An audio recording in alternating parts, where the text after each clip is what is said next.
এই ঘটনাটি আমাদেরকে যিনি পাঠিয়েছেন ওনার নাম রাইসুল ইসলাম রিপন। ওনার পাঠানো বেশ কিছু ঘটনা ইতোমধ্যে আমরা প্রচার করেছি।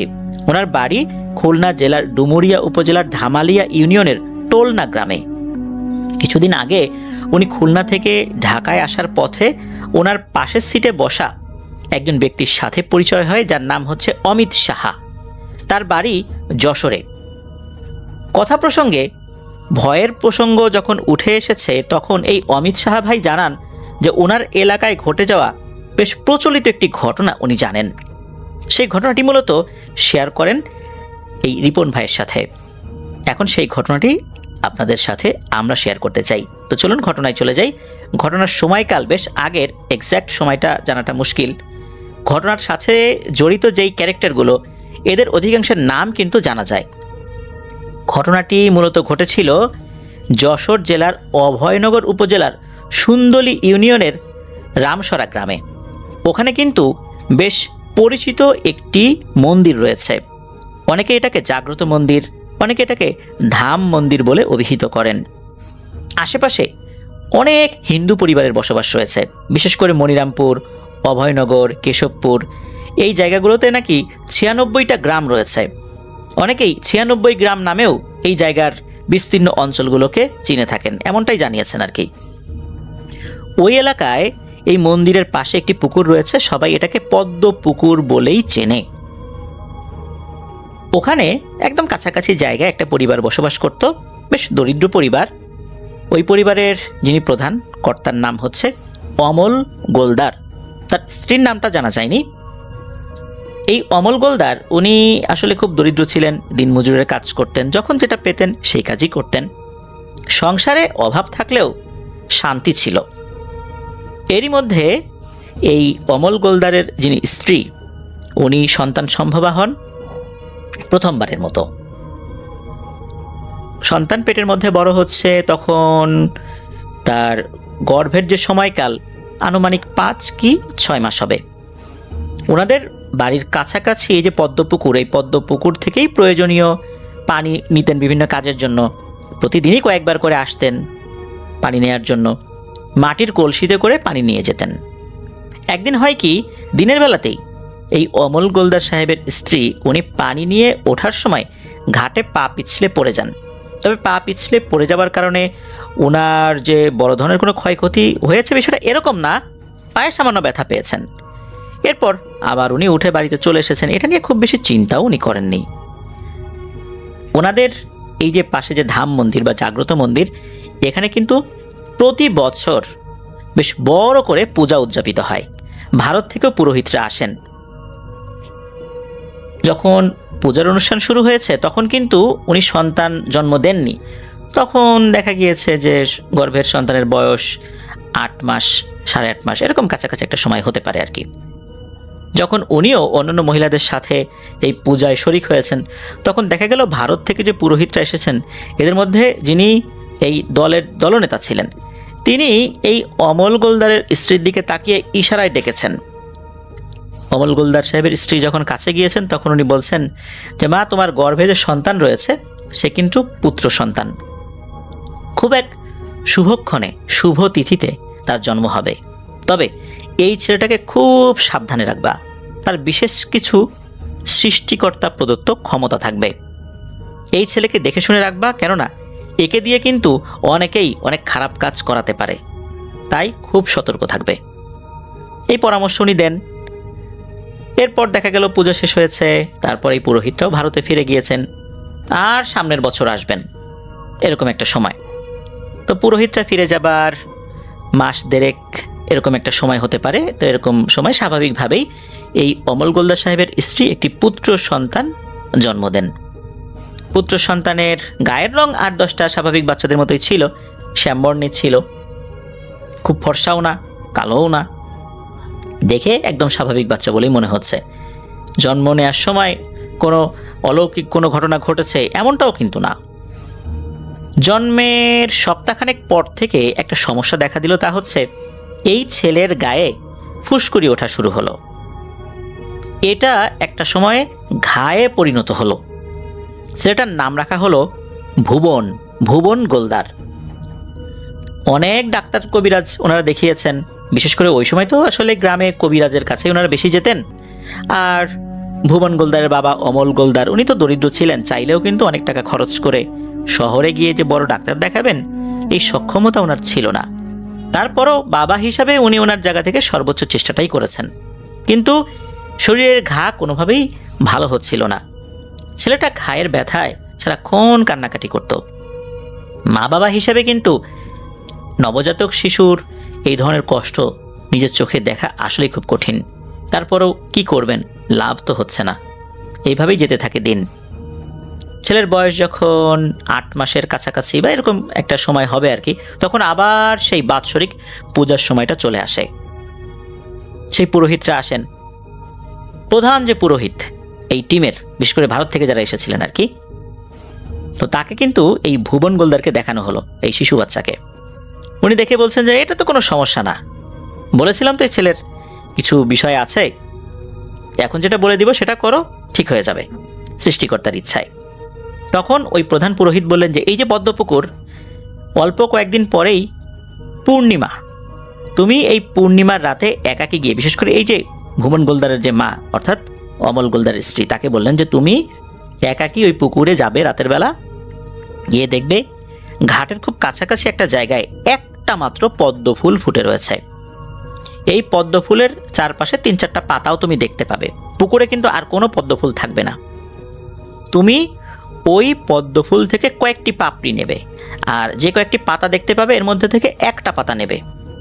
এটা নেওয়ার পর সাথে সাথে বাসায় এসে পাটায় বেটে এই বাটাটা বাচ্চার সমস্ত শরীরে মাখিয়ে দেবে। আশা করা যায় সে ঠিক হয়ে যাবে কয়েকদিনের ভেতরেই। এই পরামর্শ দিলেন। এরপরে যখন পূজা শেষ হয়ে গেছে তার 3 থেকে 4 দিন পর পূর্ণিমা ছিল। এদিকে অমল গোলদার স্ত্রী এবং অমল গোলদার ওনারা কিন্তু অপেক্ষায় ছিলেন কখন পূর্ণিমার সময়টা আসবে। যথারীতি চলে এলো। এরপর অমল গোলদার স্ত্রী রাতের বেলা একাকী উনি গেলেন, যদিও বা দিনের বেলাতে উনি দেখে এসেছিলেন যে পুকুরের কোথাও কোনো পদ্ম ফুল নেই। গভীর রাতে যখন উনি গিয়েছেন তখন দেখতে পেলেন ঘাটের খুব কাছাকাছি জায়গাতেই একটা পদ্ম ফুল দেখা যাচ্ছে, একটি মাত্র পদ্ম ফুল। পদ্ম ফুলটা যে অনেক বড় তা না, স্বাভাবিক পদ্ম ফুলের মতো হলেও মনে হচ্ছে এই পদ্ম ফুলের ভেতরে এক ধরনের আলোকসজ্জা করা হয়েছে। এমন আলোকসজ্জা মনে হচ্ছে এই পদ্ম ফুলটা জ্বলছে, এমন একটা অবস্থা। পদ্ম ফুলটা তো বেশি দূরে ছিল না, তবে উনি ঘাট থেকে কিছুটা নেমে যে হাত দিয়ে ধরবেন এতটাও কাছাকাছি ছিল না। উনি প্রায় গলা পর্যন্ত পানিতে নামার পর ওই পদ্ম ফুলটা ধরতে পারেন। স্বাভাবিকভাবে উনি পদ্ম ফুলের কয়েকটি পাপড়ি নিয়েছেন, একটি পাতা নিয়েছেন। এই যে উনি গেলেন এটা আনতে, আবার উঠে আসলেন, প্রতিমধ্যে কিন্তু কোনো ধরনের কোনো সমস্যা হয়নি, কোনো আওয়াজও উনি শোনেননি, কোনো ভয়ঙ্কর কোনো কিছু দেখেনি উনি। বাসায় এলেন, সাথে সাথে উনি পাটায় এই জিনিসগুলো বেটে এই ভুবন গোলদারের শরীরে লাগিয়ে দিলেন। সকালেই দেখা গেল তার ঘা অনেকটাই শুকিয়ে গেছে। শরীরে বিভিন্ন জায়গায় এই যে তার জন্মের পর থেকে বিভিন্ন জায়গায় ঘা হয়েছে, দাগ হয়েছে, এর কিছুই নেই, একদম সুস্থ স্বাভাবিক। যাই হোক, এরপর তো এই ভুবন গোলদার স্বাভাবিকভাবেই বড় হচ্ছে। তার মধ্যে অলৌকিক কোনো বিষয়ও কিন্তু দেখা যাচ্ছে না, বিশেষ কোনো বৈশিষ্ট্য যে তার মধ্যে দেখা যাবে বিষয়টা এরকমও না। গ্রামের 8-10টা স্বাভাবিক বাচ্চার মতো সে দৌড়াদৌড়ি করে, খেলাধুলা করে। তবে একটা বিষয়ের প্রতি তার খুব ঝোঁক ছিল, তা হচ্ছে পাখি ধরা। গ্রামের অনেকেই কিন্তু ফাঁদ পেতে বিভিন্ন ধরনের পাখি শিকার করত। ভুবন গোলদার এই কাজটি করত। ছোটবেলা থেকেই তার এই পাখি ধরার প্রতি তীব্র নেশা ছিল। সে নিজে নিজে বিভিন্ন ধরনের ফাঁদ তৈরি করার চেষ্টা করত। সে নিজের বুদ্ধিতে নিজে থেকেই কিছু ফাঁদ বানাতো, দেখা যেত যে সেগুলো কাজেও লাগছে। তো এই যে কাজগুলো করত, বাচ্চা হিসাবে পরিবার থেকে আসলে ওভাবে নিষেধ করেনি কখনো। এ গ্রাম থেকে ও গ্রাম সবসময় দৌড়ঝাঁপ করে বেড়াতো। আর গাছে ওঠাও ছিল তার বেজায় নেশা, গাছে উঠবে, ফল পারবে। তবে তার আচার আচরণে কিন্তু সবসময় ভালোই মনে হতো, কারোর সাথে বেয়াদবি করতো না, ছোটবেলা থেকেই আর কি ভালো আচরণ করতো, গালিগালাজ করতো না। যেখানে গ্রামের 8-10টা বাচ্চার আচার আচরণে কিছুটা পরিবর্তন দেখা দিল, সে ছিল খুবই ভদ্র গোছের একটা বাচ্চা। এমনি চঞ্চল ছিল, এটা ঠিক আছে। একবার হয় কি, এই অমল গোলদারের ছেলে ভুবন গোলদার, তার বয়স তখন 6 কি 7 বছর। তো এর ভিতরে একবার হয় কি যে বিকেলের দিকে এসে ভুবন গোলদার তার মাকে বলছে যে মা জানো, এই পদ্ম পুকুরের পাড়ে আমি বড় আকারের একটা মাছরাঙা পাখি দেখেছি। এই মাছরাঙা পাখিটা দেখতে অনেক সুন্দর, আর এটা যে মাটির ভিতরে যেই গর্তে ঢুকেছে এই গর্তটাও আমি দেখেছি। তখন এই ভুবন গোলদারের মা বলছেন যে মাছরাঙা পাখি মাটির গর্তে থাকে, তারপর আবার বড় সাইজের মাছরাঙা পাখি তো খুব বেশি বড় হয় না। তখন এই ভুবন বলছে যে মা, আমি না কালকে সকালবেলা ভোরবেলা ওই পাখিটাকে ধরতে যাব। কোন গর্তে থাকে আমি দেখেছি, ওই গর্তের মধ্যে কিচিরমিচির শব্দ শুনেছি, মনে হচ্ছে ওই পাখির বাচ্চা ওই গর্তে রয়েছে। মা বললেন যে তোর এই সব পাখি ধরার নেশা কিন্তু ভালো না, পাখি এইভাবে ধরতে হয় না, এরা কিন্তু অভিশাপ দিবে। কে শোনে কার কথা? সকালবেলা দেখা গেল যে ভুবন গোলদার ঘরে নেই, ভোরবেলা বেরিয়ে গেছে। তার মা যখন খেয়াল করেছে ভুবন গোলদার ঘরে নেই, বুঝতেই পেরেছেন উনি যে সে কোথায় গেছে। কিন্তু সকাল 10টা-11টা বেজে যায়, ভুবন আর বাড়িতে ফেরে না। দুপুর হয়ে যায়, সে বাড়িতে ফেরে না। দুপুর গড়িয়ে বিকেল হয়ে গেছে, সে বাড়িতে ফেরে না। এমন তো কখনো হয় না। হ্যাঁ, সে দৌড়ঝাঁপ করে এ গ্রাম থেকে ও গ্রামে চলে যায়, কিন্তু খাওয়া দাওয়া করার জন্য তো নিজ বাড়িতে সে ফেরত আসে। এমন তো কখনো হয়নি। চিন্তা করলেন যে হয়তো বা কোনো বন্ধুর বাড়িতে গেছে, ওখানেই খাওয়া দাওয়া করেছে। এদিকে সন্ধ্যা হয়ে গেছে, তবুও ভুবন বাড়িতে ফেরে না। তখন তো চিন্তা বেড়ে গেল। এদিকে ভুবনের বাবা অমল গোলদার উনি বাড়িতে ফিরেছেন ওনার কাজ শেষে। এসে শুনলেন এই অবস্থা, আশেপাশের প্রতিবেশীদেরকে জিজ্ঞেস করলেন, ভুবনের যে বন্ধুবান্ধব ছিল তাদেরকে জিজ্ঞেস করলেন। তারা প্রত্যেকে বলেছে সারাদিনে ভুবনের দেখাও তারা পাননি। এরপর তো সবার চিন্তা বেড়ে যায়, বিশেষ করে তার মা কিন্তু এই বিষয়টা তার বাবাকে তখনও শেয়ার করেনি। তখন বলেন, আচ্ছা ভুবন তো বলছিল যে এখানে এই পদ্ম পুকুরের পাড়ে মাছরাঙা পাখি ধরতে আসবে, এখানে কোনো সমস্যা হলো না তো? যখনই এটা শুনেছেন তখন কিন্তু তাদের মাথায় কিন্তু অন্য একটা বিষয় কাজ করে, যে কোনো ঝামেলা হলো না তো? দুটো বিষয় হতে পারে। এক হচ্ছে সে পানিতে পড়ে গেছে, কিন্তু সে তো সাঁতার জানতো, আর পদ্ম পুকুরে বিভিন্ন ধরনের প্যারানর্মাল এন্টিটিগুলা থাকে এটা কিন্তু তাদের জানা ছিল। তখন চিন্তা এলো যে হয়তোবা সে পুকুরে পড়ে মারা গেছে। যদি মারা গিয়ে থাকে তাহলে তার লাশ তো পাওয়া যাবে। তারা পুকুরে জাল ফেলেছেন, কিছুই পাওয়া যায়নি। 3 দিন হয়ে গেল, ভুবনকে পাওয়া যায়নি। আশেপাশেও খোঁজ খবর নেওয়া হয়েছে সে অন্য কোথাও গিয়েছে কিনা, কিন্তু না, ভুবনের কোনো খোঁজ পাওয়াই যায়নি। এরপর ওনারা ওনাদের জায়গা থেকে যখন খোঁজাখুঁজি শেষ করেছেন আর কোথাও কোনো সুরাহা হলো না, পাওয়া গেল না সন্ধান, তখন ওঝা, কবিরাজ, হুজুর ওনাদের কাছে যেতে থাকলেন। তারাও কোনোই তথ্য দিতে পারে না যে এই ভুবনের কি হয়েছে। যখন কেউ কোনো তথ্য দিতে পারে না, তখন ওনাদের গোত্রেরই অর্থাৎ ওনাদের ধর্মেরই একজন ব্যক্তি বললেন যে তোমরা যশোরের নোয়াপাড়া একজন পীর সাহেব আছে, ওনার কাছে যাও। ওনার কাছে গেলে হয়তোবা কোনো তথ্য পাওয়া যেতে পারে, কারণ এরকম অনেক ধরনের সমস্যার সমাধান তার কাছ থেকে এসেছে। এই কথা শোনার পর ওনারা সেখানে গেলেন, শুরু থেকে শেষ পর্যন্ত সব কিছু বললেন। পীর সাহেবও খুঁটিয়ে খুঁটিয়ে সব তথ্য জানার চেষ্টা করলেন, বিশেষ করে তার জন্মের সময় থেকে শুরু করে নিয়ে ওই যে পুরোহিতরা কী বলেছিলেন সব কিছু।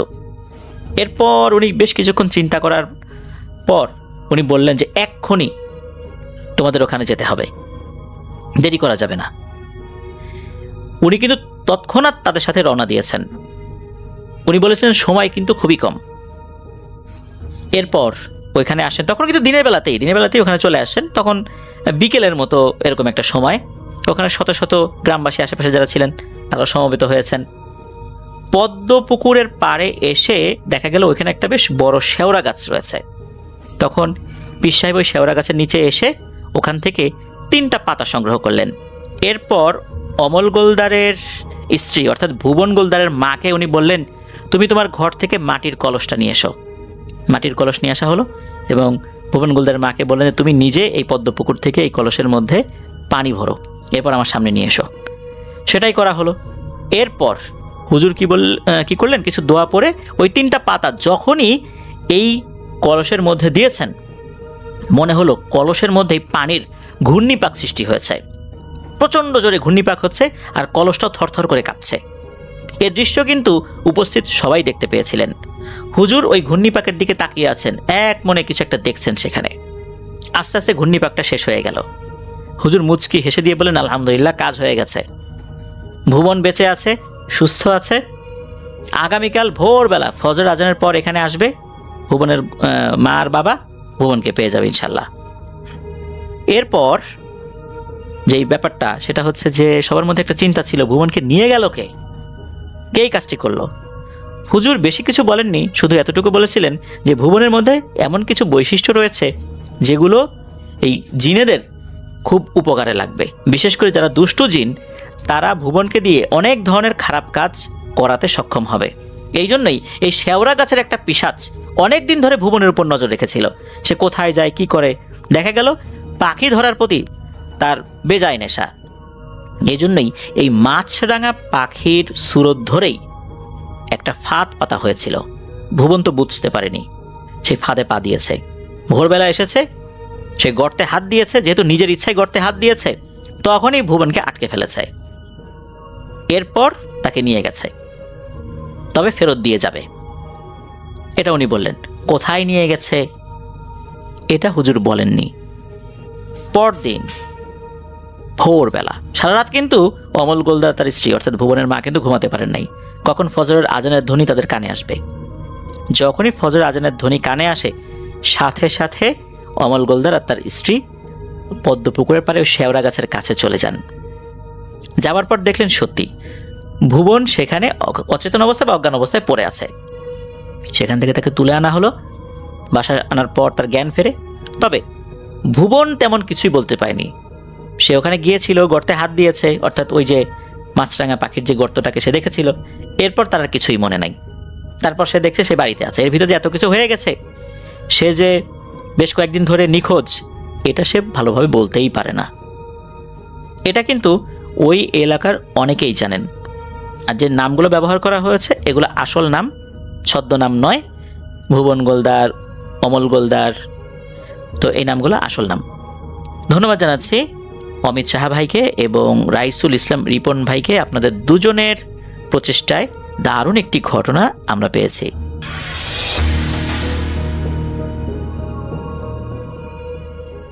এখন যে ঘটনাটি আপনাদের সাথে শেয়ার করব, এই ঘটনাটি আমাদেরকে যিনি পাঠিয়েছেন ওনার নাম সাগর ইসলাম। ওনার বাড়ি ময়মনসিংহ জেলার মুক্তাগাছা উপজেলার রঘুনাথপুর গ্রামে। উনি মূলত যে ঘটনাটি পাঠিয়েছেন, এই ঘটনাটি ঘটেছে বা এখনও ঘটছে ওনার শ্বশুরবাড়ি এলাকায়। ওনার শ্বশুরবাড়ি আর ওনাদের যেই এরিয়াটা, এটা কিন্তু একই জায়গায়। ঘটনাটা অনেক আগে থেকেই ঘটছে। ওনার শ্বশুরবাড়ির ওখানে একটা আড়া রয়েছে, মানে একটা ঝোপ জঙ্গলের মতো একটা জায়গা। ওই আড়াতে বাঁশঝাড় রয়েছে, আম গাছ রয়েছে, বিভিন্ন ধরনের গাছপালা রয়েছে। আর ওখানে একটা বিশেষ ধরনের বট গাছ রয়েছে। মূলত একটি তাল গাছের উপরে নাকি এই বট গাছের জন্ম হয়েছিল। এরপরে ওই বট গাছের চাপে তাল গাছটি বিলীন হয়ে গেছে। ওই বট গাছের একটি বিশেষ বৈশিষ্ট্য রয়েছে, তা হচ্ছে এটা নাকি কোনো পাতা হয় না। ডালপালা আছে কিছু, খুব বেশি না আবার ডালপালা, তবে এটাই কোনো পাতা হয় না। এই বট গাছকে কেন্দ্র করেও অনেক ঘটনা নাকি রয়েছে। প্রথমে যে ঘটনাটি শেয়ার করব, অর্থাৎ কয়েকটি ছোট ছোট ঘটনা মিলিয়ে তো একটি ঘটনা, এটি কিন্তু ঘটেছিল এই সাগর ইসলাম ভাইয়ের দাদি শাশুড়ির সাথে। অনেক আগেরই ঘটনা, সালটা এক্স্যাক্ট বলা না গেলেও 1970 থেকে 75 সালের মধ্যে ঘটেছিল বলে অনুমান করেন ওনারা। তো ওই সময়ে ওই এলাকাতে তো ইলেকট্রিসিটির কথা চিন্তাই করা যায় না। আর যেদিন ঘটনাটি ঘটে ওই দিনের আগে যে রাতটা পরে আর কি, ওই রাতে অনেক ঝড় তুফান হয়। দিনের বেলাতেও ঝড় তুফান হয়েছে।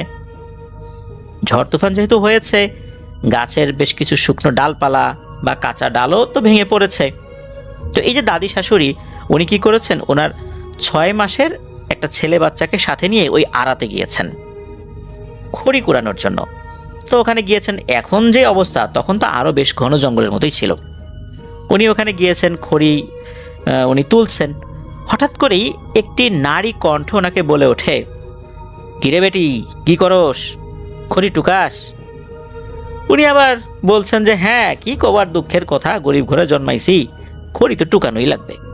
তো উনি ওনার মতো করে বলছেন আঞ্চলিক মানে ভাষায় আর কি, আঞ্চলিক শব্দে। এদিকে এই দাদি শাশুড়ি কিন্তু খেয়ালই নাই যে এই জঙ্গলের মধ্যে উনি কার সাথে কথা বলছেন, কে ওনাকে বলছে, এটা কিন্তু কোনো খেয়াল নেই।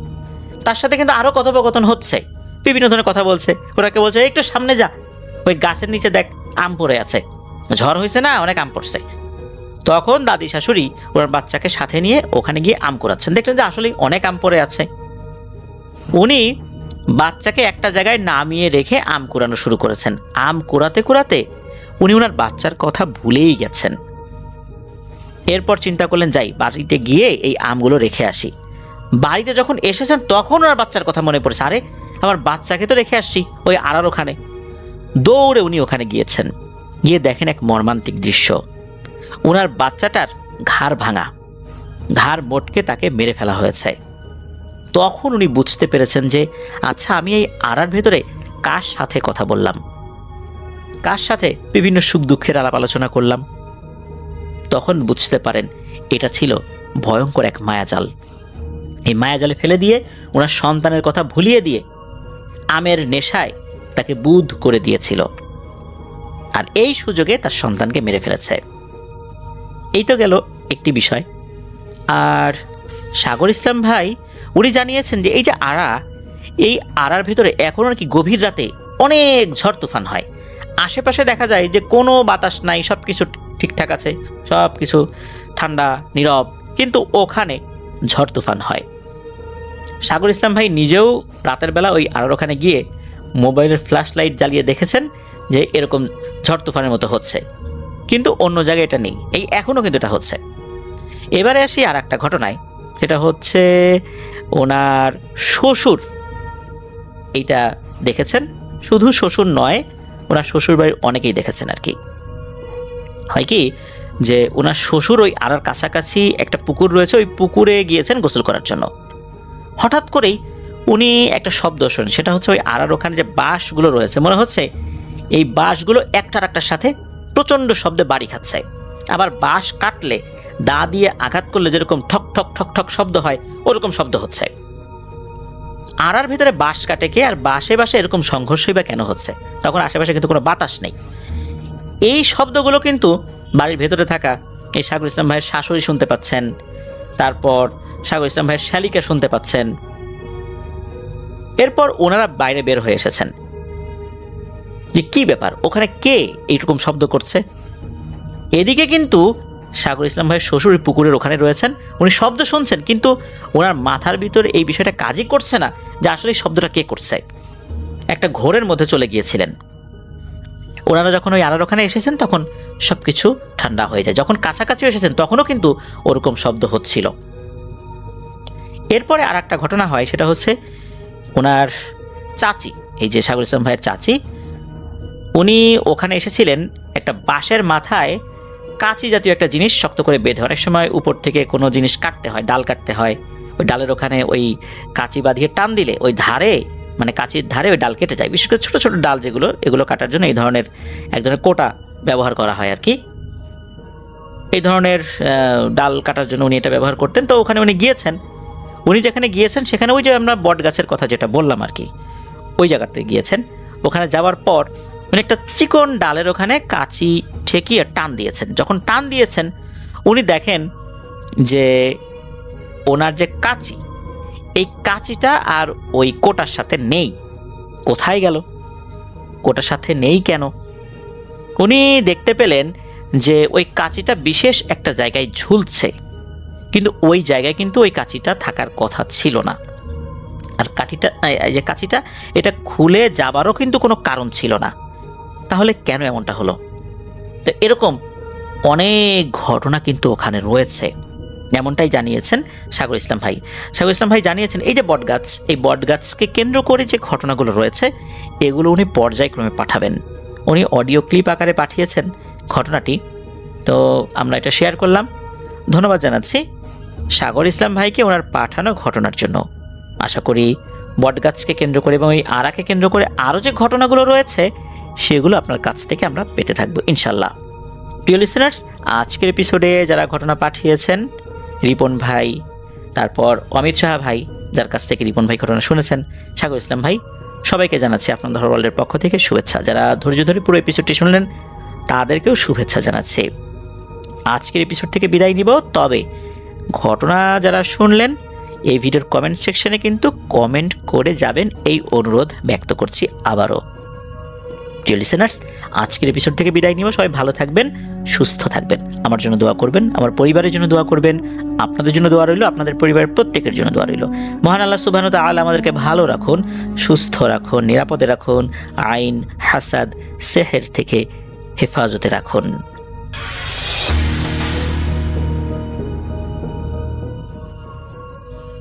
এই ঘটনাটি আমাদের কাছে শেয়ার করেছেন শান্ত ফরিদপুর থেকে। শান্ত তার ছোট মামা রফিক সাহেবের একটি ঘটনা আমার কাছে শেয়ার করেছেন এবং তিনি আমাকে রিকোয়েস্ট করেছেন আমি যেন ঘটনাটা আমার মতো করে আপনাদের কাছে প্রেজেন্ট করি।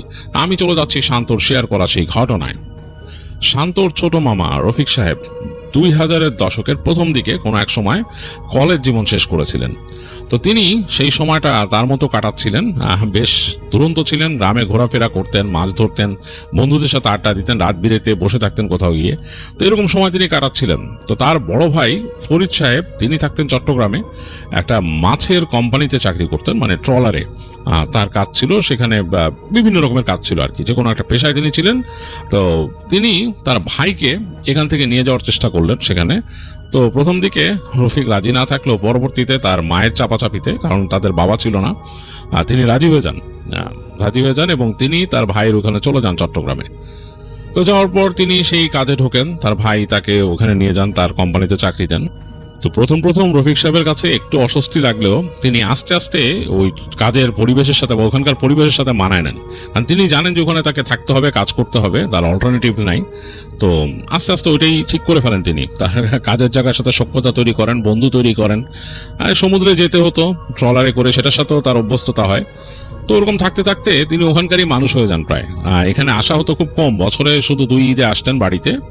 তো তখনও খুব বেশি সময় থাকতেন না, ঈদের ছুটিটা শেষ হলে তাড়াতাড়ি যেতে হতো, কারণ কাজে অনেক ব্যস্ততা থাকতো। আর তাদের যে ওখানকার যে ম্যানেজার তাকে খুব পছন্দ করতো, মানে তার সে খুব রিলায়েবল একজন মানুষ ছিল আর কি। তো যাই হোক, এভাবে রফিক সাহেবের দিনকাল কাটছিল। তো তিনি একবার বাড়িতে আসেন, মানে এটা তার আসলে বাড়িতে আসার টাইম ছিল না। তার বড় ভাই কয়েকদিন আগে বাড়িতে আসছিল তাদের জায়গা জমির কিছু কাজে। তো ভাই যখন ফিরে যায় বলে যে তার মাকে দেখে আসছে যে খুব অসুস্থ, দুর্বল। বলতেছিল আর কি তাকে যে তার কাজিন সিস্টার যারা ছিল তারা দেখাশোনা করতেছে মায়ের। তো রফিক সাহেবের শুনে খুব খারাপ লাগে। আর এর মাঝে ওখানে নিম্নচাপের মতো হয়, তো এই কারণে বেশ বৃষ্টি, বাতাস এবং সমুদ্রে যাওয়া যাচ্ছে না আর কি। তো তিনি চিন্তা করলেন যে আমি এই সুযোগে ছুটি নিয়ে বাড়িতে ঘুরে আসি। তো তিনি ছুটি নিলেন, ছুটি নিয়ে বাড়িতে আসলেন আর কি। তো বাড়িতে আসার পথে তিনি ঢাকায় থামছেন।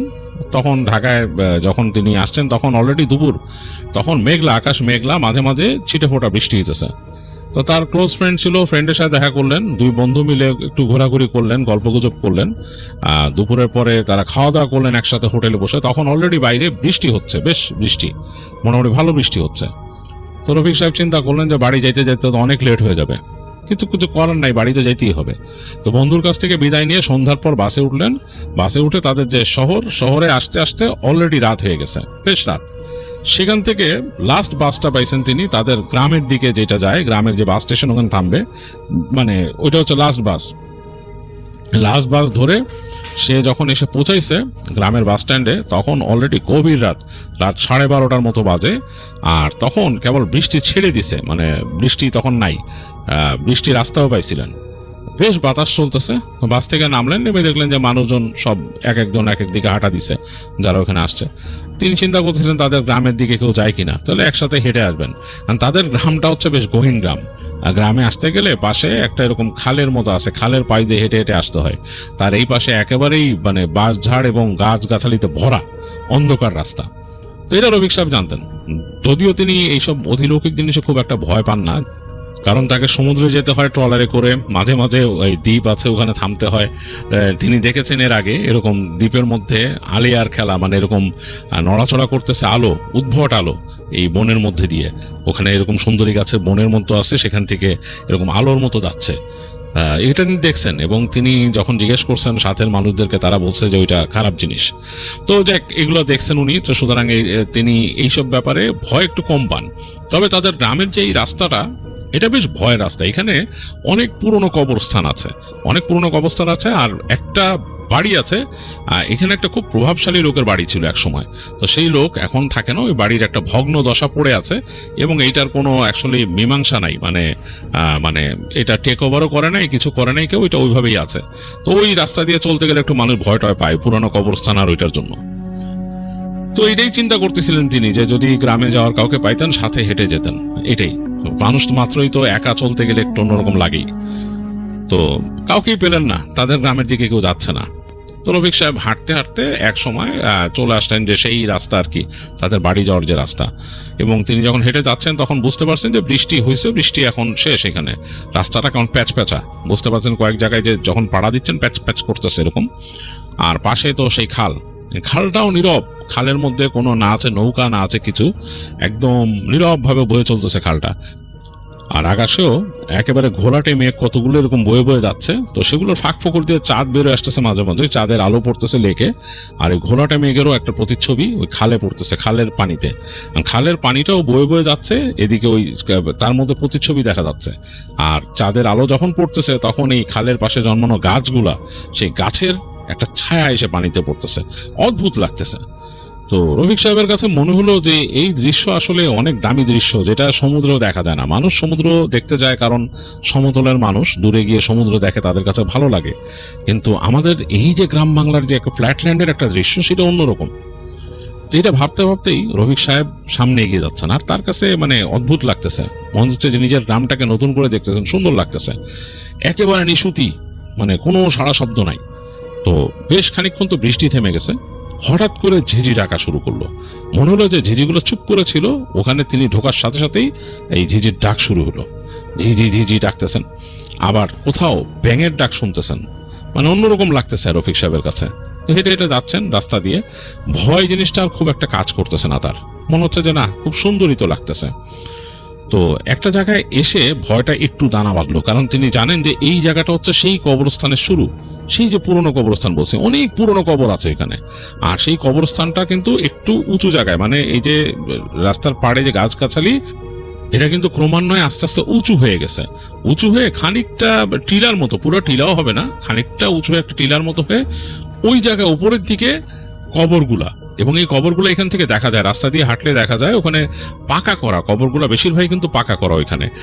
এবং সেগুলোর সামনে একটা ফলক আছে এরকম, এবং দেখতেই কেমন জানি ভৌতিক লাগে, রাস্তা থেকে দেখা যায়। আর কেউ যদি চায়, এই গাছপালার পাশ দিয়ে রাস্তা আছে, চিকন রাস্তা, ওইতে হেঁটে কবরস্থানে ওঠা যায়, মানে ওই কবরস্থানে গিয়ে ওখানে মানে কেউ জিয়ারত করতে চাইলে বা কবরস্থানে যেতে চাইলে যাইতে পারে। আর এই কবরস্থানের সীমানার পরেই কিন্তু সেই যে ওই বড় বাড়ি, যেটা নাকি এখন পরিত্যক্ত, কেউ থাকে না, পুরাপুরি একেবারে ধ্বংসপ্রাপ্ত। তো এইখানে অনেকে অনেক কথা বলে, ছোটবেলা থেকে শুনছে রফিক সাহেবরা, যে রাতের বেলা এরকম দেখছে কেউ, যে এই এখানে যে গাছ আছে, গাছের উপরে দুই পা দিয়ে মাথা নিচে ঝুলায় কোন মহিলা ঝুলে আছে, চুলগুলা মাটি স্পর্শ করতেছে, এরকম অনেকে বলছে। তো এগুলো শুনতে যখন রফিক সাহেবরা ছোটবেলায় বেশ গা কাটা দিত আর কি। তো আজকে অনেকদিন পরে একলা এখানে এসে হেঁটে হেঁটে যখন যাচ্ছে, তার কাছে ওই জিনিসগুলাই মনে হচ্ছে, যে সেই ঘটনাগুলো যা যা শুনছে মানুষের কাছে, এগুলো মনে পড়াতে একটু অস্বস্তি লাগতেছে। এবং নিজের অজান্তেই তিনি কবরস্থানের দিকে তাকাচ্ছেন ওদিকে, এবং ওই চাঁদের আলো এসে পড়ছে, যেহেতু জায়গাটা একটু উঁচু এবং কবরস্থানে ওইখানে আর গাছ নাই, ওই পাশে একটা বড় গাছ আছে কবরস্থানের ওইদিকে, সেটা বড় একটা বট গাছ, সেটা ডালপালা আবার মেলে গেছে। তো দেখা যাচ্ছে এখান থেকে চাঁদের আলোতে ওই বট গাছের ওখানে আলো পড়ছে, এবং ওই নিচে একটা স্কাইলিকের মতো তৈরি হয়েছে, এখান থেকে দেখা যাচ্ছে। যেগুলো দেখতে দেখতে রফিক সাহেব হেঁটে যাচ্ছে, তার রাস্তা হচ্ছে সোজা, তিনি সোজা হেঁটে গিয়ে এই জায়গাটা পার হতে পারলে সামনে বাঁশঝাড় আছে, তারপর এই খাল আরো বেঁকে গেছে, এবং তারপরে একটা সাঁকো দিয়ে পার হইতে হবে তাকে, বাঁশের সাঁকো পার হইতে পারলেই তিনি পৌঁছাবেন তাদের বাড়িতে। তো তিনি মোটামুটি চিন্তা করে রাখছেন যে মনে মনে দোয়া পড়তে পড়তে পার হয়ে যাবেন। তার হাতে একটা এরকম শুটকির ব্যাগ আছে, শুটকি নিয়ে আসছিলেন। তার বাড়িতে যদিও অন্য কেউ শুটকি খায় না, বাট তার কাজিনরা খুব পছন্দ করে, এবং তিনি আসলেই বলে শুটকি আনছে নাকি, তিনি বা তার ভাই। তো তিনি তাদের জন্য শুটকি মাছ নিয়ে আসছে আর কি। তো আসতেছে, তো এই শুটকি মাছটা হাতে থাকাতে তার কাছে আর একটু অস্বস্তি লাগতেছে, যে এই রাস্তা দিয়ে এরকম আসতেছে, এই মাছ টাছের তো অনেক গল্প এরকম শুনে, শুটকির গন্ধ তো উৎকট, যদি এটা পেঁচানো ব্যাগের মধ্যে এরকম। তো হাঁটতে হাঁটতে যাচ্ছেন, এবং কবরস্থানটা এখনো শেষ হয় নাই, ছাড়া যাচ্ছেন। তো এই সময় তিনি শব্দ পেলেন, মনে হলো ওই কবরস্থানে কেউ মানে কোদাল মারতেছে, মাটিতে কোদাল দিয়ে যদি কেউ কোপায় ঘ্যাচ ঘ্যাচ করে। তিনি ভাবলেন যে এই রাতের বেলা কে এখানে মাটি দিয়ে কোদাল দিয়ে কোপাচ্ছে, এটা কি মানে এখানে তো কবর টবর দেয় না কেউ এখন, যতদূর তিনি জানেন, মানে তার যতটুকু জানা আছে সেখানে, যে এখানে এখন আর কেউ কবর দেয় না, তো এখানে কি মাটি কোপাচ্ছে। তো তিনি হাঁটতে হাঁটতে সামনে গেলেন, খুব কিউরিয়াসিটির থেকে তিনি কেন জানি হেঁটে একটু উঠে গেলেন, ওই যে কবরস্থানে ওখানে চিকন যে রাস্তা আছে ওঠার জন্য, ওখান থেকে উঠে গেলেন। খানিকটা উঠে গিয়ে তিনি দেখতে পাচ্ছেন ওই বট গাছের কাছে, মানে বট গাছ থেকে একটু দূরে একটা মানুষ, মনে হয় মাথার মধ্যে গামছা পেঁচানো এবং লুঙ্গি পরা, গায়ের মধ্যে কোনো জামা নাই, সে ওই কোদাল একটা উঠাচ্ছে আর মাটিতে মারতেছে, থাপ থাপ থাপ থাপ করে মাটিতে পড়তেছে, ক্যাচ করে উঠতেছে, মানে মাটি উঠাচ্ছে, আবার টেনে মাটি যে উঠাচ্ছে, আবার পরপর করে শব্দ হচ্ছে, এরকম খুব, মানে রাতের বেলা খুব শব্দটা প্রকটভাবে মানে হচ্ছে। তো রফিক সাহেব একটু অবাক হয়ে কিছুক্ষণ তাকায় থাকলেন, চিন্তা করলেন কি এখানে, আর এই বট গাছের নিচে মাটি কাটতেছে কেন, এটা কেমন কথা, তার কাছে একটু অন্যরকম লাগলো। তো হঠাৎ করে তার মনে হলো যে যে মাটি কাটতেছে সে বুঝছে যে সে দাঁড়াইছে এখানে এসে, সে মানুষটা ঘুরে তাকাইলো তার দিকে, তো তিনি মানুষটাকে দেখতে পাচ্ছেন না, ওই বট গাছের ছায়ায় তার চেহারা দেখা যাচ্ছে না, বোঝা যাচ্ছে যে ওই মানুষটা ওই যে গামছা মাথার মধ্যে দেয়া, লুঙ্গি পরা এবং কোদালটা থামায় তাকায় আছে তার দিকে, তিনি বুঝতে পারছেন। তো তিনি কিছুক্ষণ দাঁড়ায় থেকে কোনো কথা বললেন না, তাড়াতাড়ি যতটুকু উঠছিলেন চিকন রাস্তা দিয়ে দ্রুত নেমে গেলেন, নেমে আবার হাঁটা ধরলেন তার পথে।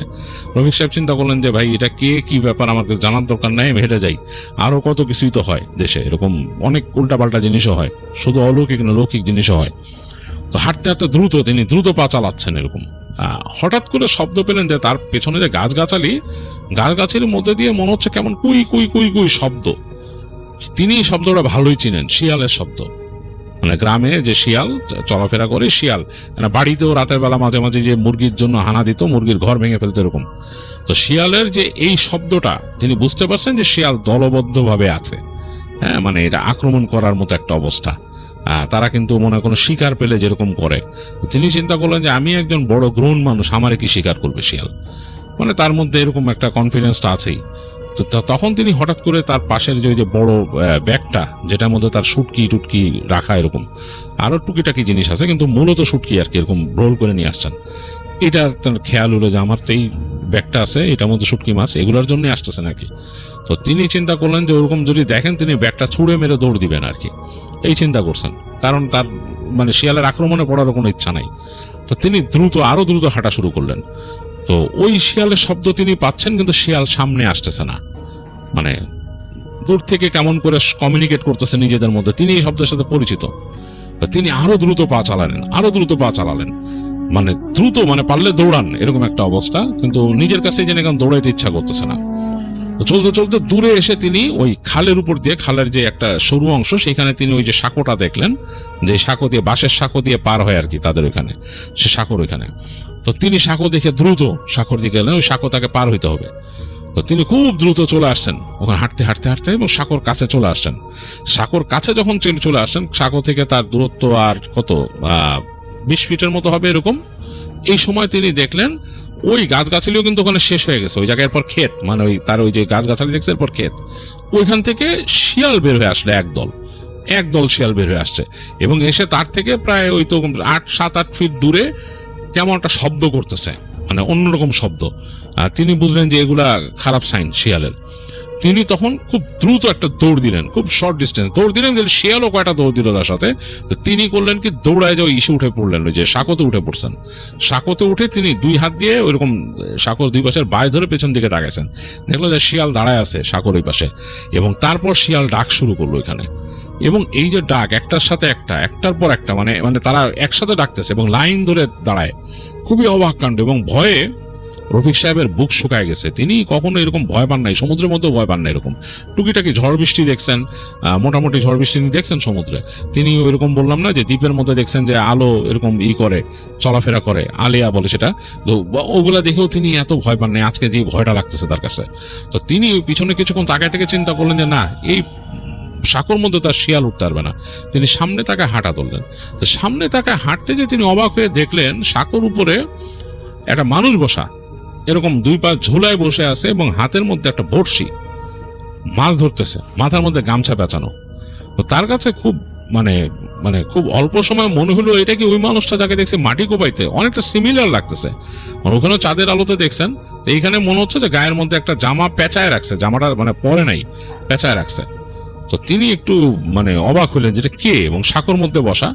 তো তিনি খুব চিন্তা করতে করতে যাচ্ছেন, তার হাঁটাতে কিন্তু সাঁকোটা কাঁপতেছে, এটা বাঁশের সাঁকো, এবং মানুষটা কিন্তু নড়তেছে, কিন্তু সে কোনো সাপোর্ট দিয়ে ধরে নাই, সে ভরসে ধরে আছে। তো তিনি আরেকটু সামনে আসার পর তিনি যে এই কে, এই কে রে এটা? তো তখন যখন তিনি কেড়ে বসে, তখন দেখলো যে ওই মানুষটা উঠে গেল এবং ওই বাঁশ হাত দিয়ে ধরে সে উঠে দাঁড়ালো চাকর উপরে, হাঁটা ধরলো, মানে তিনি যেদিকে যাবেন সেই পথে হেঁটে যাচ্ছে, চাকো পার হয়ে যাচ্ছে, বড়শি হাতে ধরা। তো অবাক হয়ে গেলেন আসলে রফিক সাহেব, যেটা কে, আবার কোনো উত্তরও দিল না, হেঁটে যাচ্ছে ওদিকে। তো তিনিও হাঁটতেছেন পিছনে, কারণ তার কাছে মনে হচ্ছে মানুষই তো। পিছন থেকে দেখতেছেন তিনি মানুষটা একটা জামার মতো পেঁচায় রাখছে শরীরে, লুঙ্গি পরা, মাথায় গামছা পেঁচানো। এই সাঁকোটা পার হয়ে গেছে মানুষটা, তিনিও আস্তে আস্তে এসে সাঁকোর শেষ মাথায় এসে পড়ছেন। এসে দেখলো যে ওই মানুষটা সাঁকো পার হয়ে ওদিকে দাঁড়ায় আছে, ওই ইসের পাশে, ওই সাঁকোর এক পাশে দাঁড়ায় আছে, মানে সে যে যাবে এর জন্য রাস্তা করে দিছে।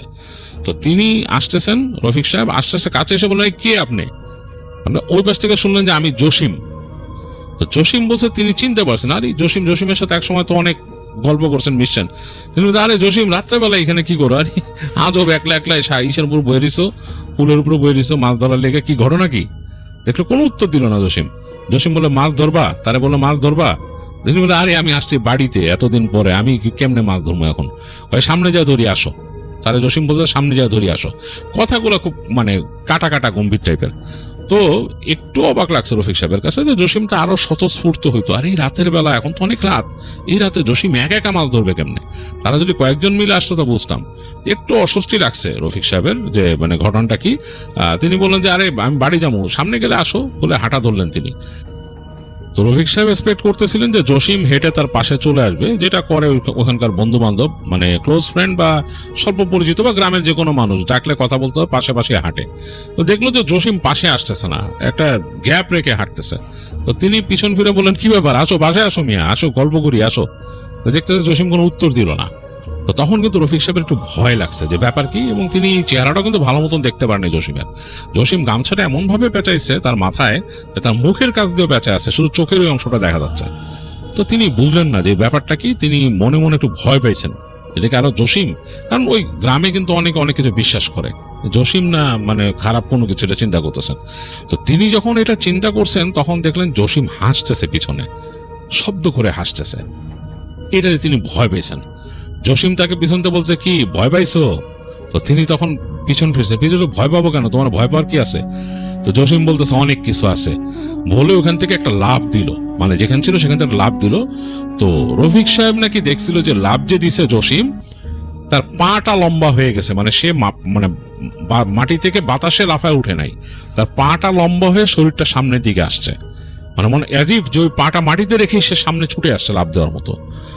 তো রফিক সাহেব চেষ্টা করছিলেন বাউলি কেটে সরে যেতে, কিন্তু তিনি সরতে পারলেন না। তাকে জাপটায় ধরে জসিম রাস্তার পাশে, মানে ওই জায়গাটা নিচু জায়গা ছিল, নিচু জায়গার মধ্যে মানে গড়ায় পড়ে গেল তাকে নিয়ে। তো তিনি বুঝতেছেন যে প্রচন্ড একটা ওজন, রফিক সাহেব নাকি বুঝতেছেন প্রচন্ড একটা ওজন তাকে চেপে ধরছে এবং তাকে নিয়ে গড়ায় গড়ায় পড়তেছে, এবং পাশে পড়ে ওই খাল ঘুরে এই পাশে একটা নালার মতো হয়েছিল, নালাটা কাদা, ওইটার মধ্যে টেনে রফিক সাহেবকে নিয়ে গেছে, একদম টেনে ছেঁচড়ায় নিয়ে গেছে, নিয়ে যেয়ে তাকে ওই কাদার মধ্যে চেপে ধরছে। রফিক সাহেব বুঝতেছে যে তিনি আস্তে আস্তে কাদার মধ্যে ডুবে যেতেছেন, মানে তার বুকের উপরে দুই কাঁধের উপর চাপ দিয়ে তাকে ঠেলা দিতেছে।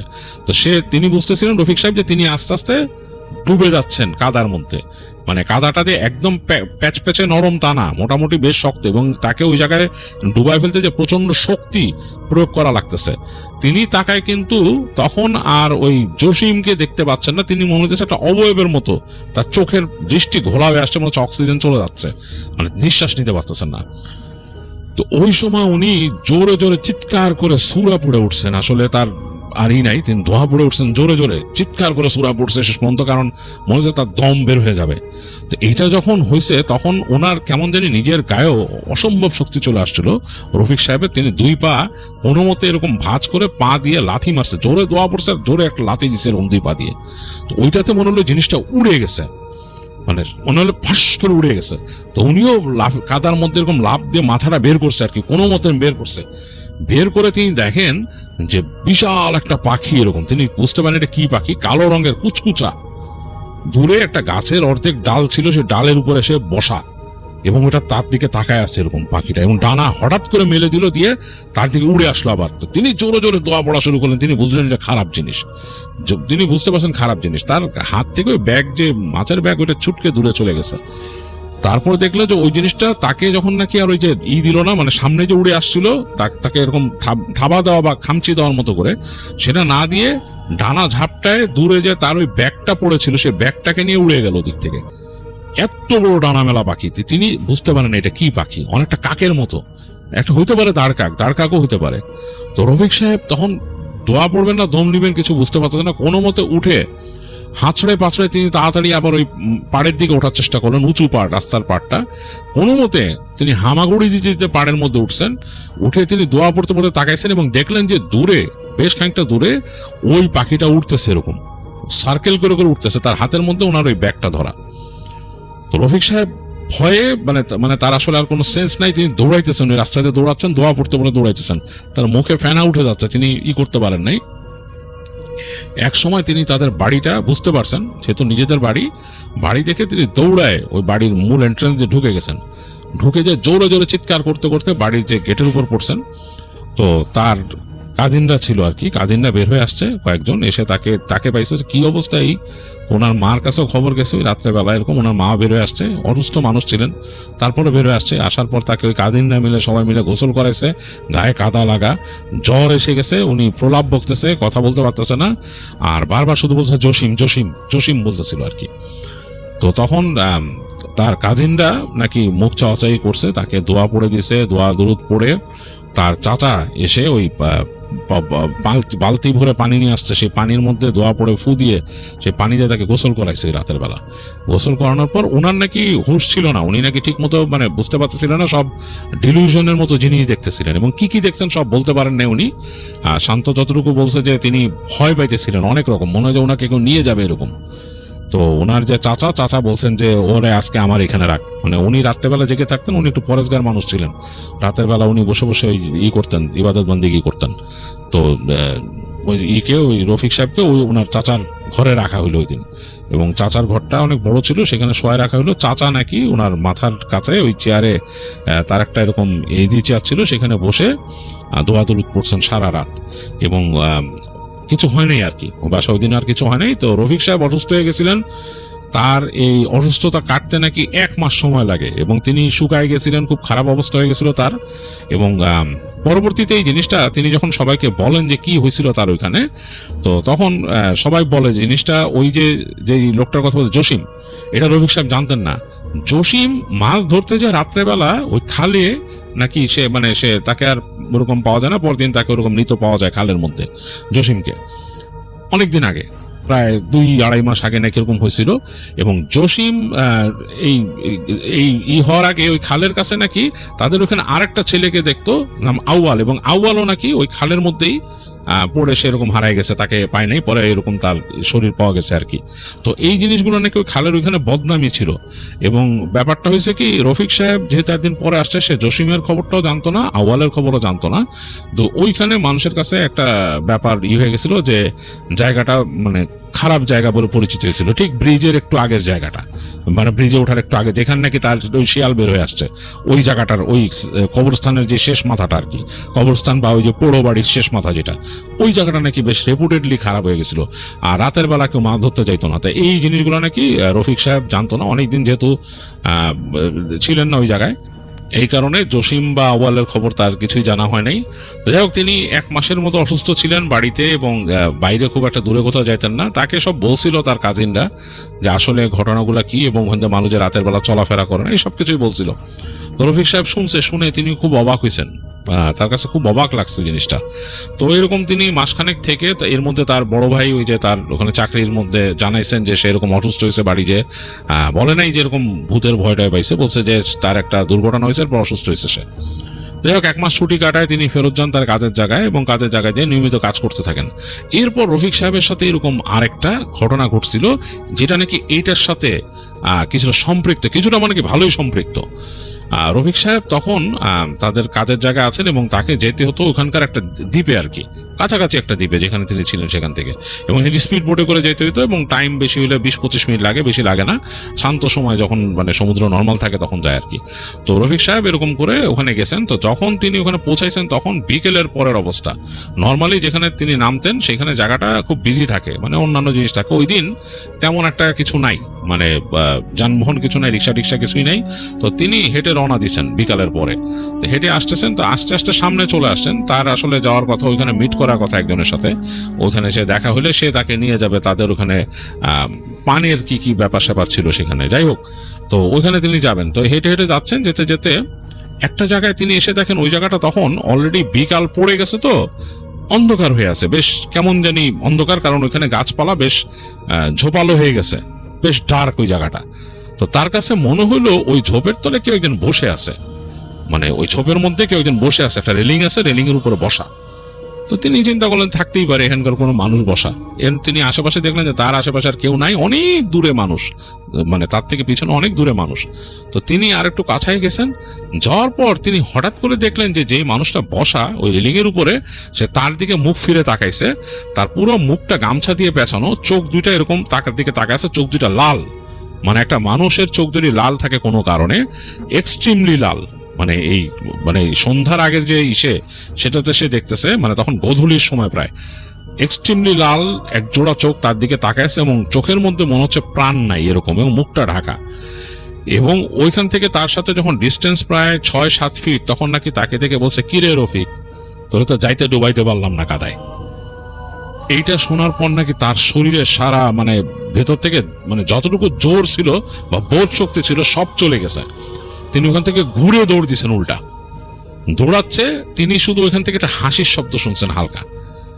তিনি দৌড়াইতে দৌড়াইতে দৌড়াইতে এক সময় চলে আসছেন ওই যেখানে থেকে তিনি রওনা দিয়েছিলেন, ওইখানে ওই যে রিক্সা দেখছিলেন একটা দুইটা, ওইটার ওখানে এসে তিনি মানে বসে পড়ছেন। তো এখানে রিক্সাওয়ালা তাকে বলতেছেন যে কি ব্যাপার ভাই, কি হয়েছে? সে বলতেছে আমি মানে দম নিয়ে নেই, সে দম নিতে পারতেছে না। রিক্সাওয়ালা বুঝলেন যে কোনো সমস্যা হয়েছে, রিক্সাওয়ালা নেমে তাকে ধরলেন, ভাই ঠিক আছেন নাকি, কি হয়েছে? তো বললো যে আমাকে সামনে নিয়ে যান। তো রিক্সাওয়ালা নাকি তাকে রিক্সায় বসায় সামনে গেছে। রিক্সাওয়ালা তার দিকে বারবার তাকাচ্ছিল যে কি অবস্থা। তো রফিক সাহেব বারবার শুধু ওই ঝোপটার দিকে তাকাচ্ছিলেন। যাওয়ার সময় ততক্ষণে আরো ডার্ক হয়ে গেছে। তিনি এবার আর কিচ্ছু দেখলেন না, দেখলেন যে ওই জায়গায় কিচ্ছু নাই, পুরো জায়গাটা ফাঁকা। তিনি ওই জায়গাটা পার হয়ে আসছেন। তো তিনি যার সাথে দেখা করার কথা ছিল তার কাছে গেছেন, যে বলছেন যে ভাই আমার শরীরটা ভালো না, আমার জ্বর আসতেছে। লোকটা দেখছে আসলে রফিক সাহেবের জ্বর আসতেছে। তো বলে যে আমি আজকে হেনতে তো নড়তে পারবো না, আমার ব্যবস্থা করে দেন থাকার। তো ওই লোক তাকে নিয়ে থাকার ব্যবস্থা করছে। তিনি ওই লোকের ওইখানে ওই যে তারা একটা এরকম মেসের মতো থাকতো, সেইখানে থাকার ব্যবস্থা করছে, ওখানে ছিলেন। ওই দিন রাতে তার জ্বর আসছিল, ওষুধ খাইছেন, ওষুধ খেয়ে ওই লোকের ওখানে থাকছেন। তো তারা টেক কেয়ার করছে তাকে। তো তখন তিনি ওদেরকেও বলছেন যে তার পুরো ঘটনাটা বলছেন, যে ওই যেই লোকের কাছে গেছিল তাকে পুরো ঘটনাটা তিনি বলছেন যে এরকম এরকম হয়েছে। তো তারা তাকে বলছে যে হইতে পারে এগুলো তো আসলে খারাপ জিনিস, আপনারা ফলো করেও আসে বা এগুলো ঘোরাফেরা করে বিভিন্ন জায়গায় যায়, যে আপনি যেখানে আসছেন এইখানেও কিন্তু কিছু মানে এরকম জায়গা আছে, এখানে কিছু জায়গা আছে, সেখানে কিন্তু এরকম থাকতেই পারে। অনেকে অনেক কিছু দেখছে এখানে আইসা, অনেকে অনেক কিছু দেখছে। তো ওরকম হয়তো আপনিও আপনার ওই আপনারা যে দৌড়ছিল বা আপনারা দেখা দিয়েছিল সেও হয়তো এখানে আশেপাশে কোথাও থাকতে পারে, মানে তারা বিশ্বাস করে এই জিনিসটা। যাই হোক, রফিক সাহেব পরদিন সকালে ওখান থেকে রওনা দিয়ে আসেন এবং তিনি এরপর থেকে খুব ভয়ে ভয়ে চলতেন আর সব সময় দোয়া দরুদ পড়ে তারপর চলাফেরা করতেন। তো এইসব ঘটনার সূত্র ধরে তিনি জীবনে আরো কয়েকবার ভয় পেয়েছেন। তো সেই ঘটনাগুলো শান্ত বলছে যদি তিনি কখনো সময় করে গুছায় লিখতে পারেন তাহলে তিনি সেগুলো আমাকে জানাবেন, আর সেগুলো যদি শেয়ারের মতো হয় তাহলে আমি শেয়ার করে ফেলবো আপনাদের কাছে। আমার কাছে বেশ ইন্টারেস্টিং লাগছে রফিক সাহেবের ঘটনা, মানে শান্তর মামার ঘটনা। আমি বেশ এনজয় করছি। আমার কাছে মনে হয়েছে এটা বেশ ভয়ের।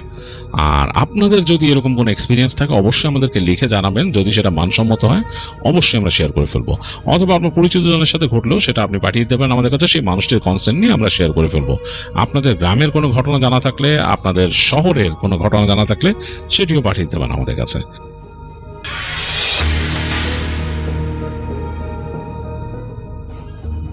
এই ঘটনাটি একটি বিশেষ জায়গার উপরে, যে জায়গাটি হন্টেড এবং বেশ রেপুটেড একটা জায়গা, ওক অ্যালি প্ল্যান্টেশন। এই জায়গাটা লুজিয়ানার একটা জায়গা, আমেরিকার ইউনাইটেড স্টেটসের একটা জায়গায় লুজিয়ানাতে, এবং 1700 শতাব্দীতে তৈরি করা একটা জায়গা। এটার সম্পর্কে একজন ঘটনা শেয়ার করেছেন এবং আমি সেই ঘটনাটি শেয়ার করব। যিনি আমাদের কাছে কাহিনী শেয়ার করেছেন তার নামটা প্রকাশে তিনি অনিচ্ছুক, সুতরাং তার নামটা আমি দেব না। আমি একটা ছদ্মনাম দিয়ে দিই, রিপন ভাই। রিপন ভাই শেয়ার করেছেন এবং তার বন্ধু ম্যাথিউর কাছ থেকে তিনি কাহিনীটি কালেক্ট করেছেন। ম্যাথিউর পরিবার এসছে লুজিয়ানা থেকে এবং তারা ফ্লোরিডাতে পরে মাইগ্রেট করে। তো ম্যাথিউর এক চাচার সাথে ওখানে এরকম একটা ঘটনা ঘটেছিল এবং বেশ ভয়ের একটা ব্যাপার। ম্যাথুর চাচা খুব বেশি অ্যাডভেঞ্চার প্রিয় একজন মানুষ এবং খুব বেশি দিন আগে নয়, 90-এর দশকে তিনি এই ঘোস্ট হান্টিং টাইপের ব্যাপার স্যাপারে বেশ উৎসাহী ছিলেন এবং তিনি সেই সময় বিভিন্ন জায়গায় ট্রাভেল করতেন এবং লিস্ট করে করে যেতেন। তো তার লিস্টে অবশ্যই তাদের যে অঞ্চল লুজিয়ানা সেটা সবার আগে ছিল এবং তিনি অনেক শুনেছেন লুজিয়ানার বিভিন্ন হন্টেড প্লেসের নাম। এর মাঝে এই ওক অ্যালি প্ল্যান্টেশন, এটার নামটা তিনি বেশ ভালো মতন শুনেছেন এবং অনেকের কাছে শুনেছেন যে সেখানে অনেক কিছু দেখা যায় ইত্যাদি ইত্যাদি। তো ম্যাথিউর চাচা তার মূল উদ্দেশ্য ছিল যে তিনি নর্মাল ট্যুরে যদি যান সেখানে গিয়ে তিনি কিছু দেখতে পাবেন না, এটা তিনি জানেন। আপনারা জানেন কখন কোথাও যদি ট্যুর হয়, যে কোনো একটা হন্টেড প্লেসে ট্যুর অ্যারেঞ্জ করা হয়, যেটা ইউরোপেও হয় আমেরিকাতেও হয়, সেখানে কিন্তু খুব মানে কি বলবো, খুব অকেশনাল এটা করা হয়। অনেক সময় হ্যালোউইনে বা কোনো একটা সময় এরকম করে বা বিভিন্ন সময় তারা এটা করে, বাট করার পরে খুবই মানে কি বলে ফ্যাব্রিকেটেড ভাবে জিনিসটা দেখানো হয় সেখানে গেলে। এটা আমি নিজেও যতবার ট্যুরে গিয়েছি এরকম আমি একই জিনিস দেখেছি। সিম্পলি একটা জায়গার হিস্ট্রি বলা হয় যে এই জায়গায় এরকম এরকম ঘটেছে সেই, আর তার মাঝে মানুষকে কিছুটা স্পুক করার জন্য জায়গাটাকে ওভাবে সাজিয়ে রাখা হয়। তো এই ব্যাপারটা ম্যাথিউর চাচা জানতেন তখন, বিকজ উনি ওইখানে থাকেন এবং তিনি যেহেতু এই ব্যাপারে আগ্রহী, তো তিনি আগের থেকেই প্ল্যান করেন যে তিনি সেখানে গিয়ে তিনি আসলে পালিয়ে যাবেন। এটি তার মূল উদ্দেশ্য ছিল, কারণ ডেলাইট আওয়ারের পরে ওখানে থাকাটার নিয়ম নাই। তো ম্যাথিউর চাচা যেটা করেন, তিনি যান ওখানে যেদিন সেই তার ট্যুরের ডেট, সেই দিন তিনি তার সেই ট্যুর গ্রুপের সাথে ওখানে হাজির হন এবং যথারীতি যতদূর জানেন যে সেখানকার একজন গাইড তাকে বলে সবকিছু, যে এইখানে এইভাবে এই জায়গাটা এরকম করা, এখানে গেট, এখানে এরকম গাছের সারি আছে, এই জায়গাটা তাদের পার্সোনাল স্পেস, এখানে কিছু উডস আছে এবং এই বাড়িটা 1700 শতাব্দীতে একজন লিজ নিয়েছিলেন, তারপরে এরকম হয় এবং তাদের বিভিন্ন ঘটনা তিনি বলেন এবং বলেন যে এখানকার হন্টেড ব্যাপার স্যাপার কি ইত্যাদি ইত্যাদি। তাকে বিভিন্ন জিনিস বলেন যে মানুষ বিভিন্ন সময় ছায়া দেখে, আলো দেখে, এই সেই। তো আসলেই ম্যাথিউর চাচা ওখানে ঢুকে একটা জিনিস ফিল করেন। তার মধ্যে একটা ব্যাপার ছিল, তিনি কাইন্ড অফ লাইক, যেটা ম্যাথিউ বলেছে ইটস লাইক আ সাইকিক ব্যাপার তার মধ্যে ছিল। আসলে কিন্তু এটা সাইকিক বলবো কিনা আমি জানি না, অনেক মানুষের ভেতরে একটা ইনটিউশন কাজ করে, যেটা হচ্ছে অনেকে কিন্তু বুঝতে পারে অনেক জায়গায় গেলে যে মনে হয় যে এই জায়গাটা একটু অন্যরকম। তো এরকম ম্যাথিউর চাচারও ছিল। তো তিনি কিন্তু ফিল করছিলেন। তিনি যখন বিশাল ম্যানশনটায় গেলেন, সেখানকার পরিবেশ ছিল এরকম, দুই পাশে বিশাল গাছের সারি এবং এর মাঝখান দিয়ে হেঁটে যাওয়ার জায়গা এবং বেশ পুরনো। 1700 সাল মানে কয়েকশো বছর, কিন্তু কয়েকশো বছরও কিন্তু বেশ সময়, লম্বা সময়। তো বোঝা যায় যে বেশ প্রাচীন। তো সেখানে হেঁটে গেলে মূল মেনশনটা দিয়ে ঢুকলে দেখা যাচ্ছে যে তাদের যেই মূল হল রুম এবং বিভিন্ন যেই জায়গাতে ডিসপ্লে করে রাখা বিভিন্ন জিনিস, সেখানকার ওই বাড়ির ঐতিহ্য, এগুলো সব ওখানে দেখানো এবং ভেতরটাতেই কেমন একটা অন্যরকম পরিবেশ, মানে একটা চাপা ঘুমট পরিবেশ, যেটা ওয়েদারের জন্য না, কেমন যেন একটা নার্ভের উপর চাপ পড়ে। ম্যাথিউর কাকা কিন্তু সেটা ফিল করছিলেন। তো তিনি খুললেন, তাদেরকে মূল বিভিন্ন ঘর ঘোরানো হলো, সেখানকার হিস্ট্রি বলা হলো এবং অনেকেই বললো, একটা করিডোর দেখিয়ে বললো যে এইখানে দেখা যাচ্ছে যে প্রায় গভীর রাতে দেখা যেত যে এই বাড়ির দ্বিতীয় যে ওনার, তাকে দেখা যেত কালো গাউন পরে হাঁটাচলা করতে। বাট পরবর্তী মানুষরা দেখতো, মানে যারা পরবর্তী ওনার যারা হয়েছিল, যারা থাকতো সেখানে, তো তারা অনেকেই তাকে দেখতেন এবং তাদের মধ্যে একটা প্রচলিত কথা হয়ে গিয়েছিল যে ওনার গোস্ট এখানে আছে এবং এরকম। তো যাই হোক, পুরো জায়গাটা তারা দেখলো এবং যদি কোনো জায়গা সম্পর্কে আসলেই কাউকে ব্রিফ করা হয় যে এই জায়গায় এরকম ভৌতিক ব্যাপার স্যাপার আছে বা ঘটে, মানুষ কিন্তু একটু মানে অন্যরকম হয়ে যায়। তো ম্যাথিউর কাকাও কাইন্ড অফ ডিলিউটেড হয়ে গিয়েছিল, তিনিও একটু দ্রবীভূত অবস্থায় চিন্তা করছিলেন যে বাহ, এই জায়গা এরকম ইতিহাস সমৃদ্ধ অ্যান্ড স্টাফ, বাট খুব নিট অ্যান্ড ক্লিনভাবে গুছিয়ে রাখা জায়গাটা। তো যাই হোক, সব দেখানো হলো তাদেরকে যে এই ঘরটার মধ্যে এই ধরনের ব্যাপার স্যাপার হয়। এখান দিয়ে তারা বলে যে এইখান দিয়ে অনেকেই দেখেছে যে কিছু একটা পাস করে চলে গেছে, এরকম ব্যাপার স্যাপার। এবং খুবই আশ্চর্যজনকভাবে ট্যুর গাইড বললেন যে আপনারা হয়তো বিশ্বাস করবেন না, অনেক সময় এরকম ট্যুর করার মাঝেও স্ট্রেঞ্জ জিনিস দেখা যায়। এবং একবার একজন দেখেছিল যে সবার সামনে দিয়ে একটা বিশাল ক্যান্ডেল উড়ে চলে গেছে মানুষের সামনে দিয়ে, এবং ওখানে অনেক মানুষ ছিল তখন। তো খুবই মানে ব্যাপারটা অবাক করা কাণ্ড। এবং তারা বললো যে আপনাদেরকে আমি একটা জিনিস বলি, যে ট্যুর গাইড বললো যে এটাকে হেলাফেলাভাবে নেবেন না, এই জায়গাটা আসলেই এখানে স্পিরিচুয়াল ব্যাপার আছে এবং পিপল বলে এখানে গোস্ট আছে। তো যাই হোক, তাদেরকে পুরো জায়গাটা দেখায় এবং পুরো গাছগাছালিতে ঘেরা পেছনের দিকটা, সেই জায়গায় বিশাল একটা উডস। তো ম্যাথিউর কাকা শুধু প্ল্যান করতেছিল যে আমি কখন আস্তে করে সরে যাব এর মধ্যে থেকে। তো অনেকক্ষণ সে ওদের সাথে হাঁটতে হাঁটতে তিনি করলেন কি, পিছায় গেলেন। উডসের সাইড দিয়ে যখন আসতেছে, পিছায় যেতে যেতে তিনি একসময় হেঁটে ঢুকে গেলেন ভেতরে, সেই উডসের ভেতরে। ভাবছিলেন যদি তাকে জিজ্ঞেস করা হয় পরবর্তীতে যে তারা তো কাউন্ট করে আনছে, হেড কাউন্ট করে, যে উনি কোথায়। তো সে চিন্তা করছে যে এই যদি হয় তাহলে সে বলবে সে হারিয়ে গেছে, এবং তিনি চেষ্টাও করলেন হারিয়ে যাওয়ার। বেশ হেঁটে অনেক দূর চলে গেলেন।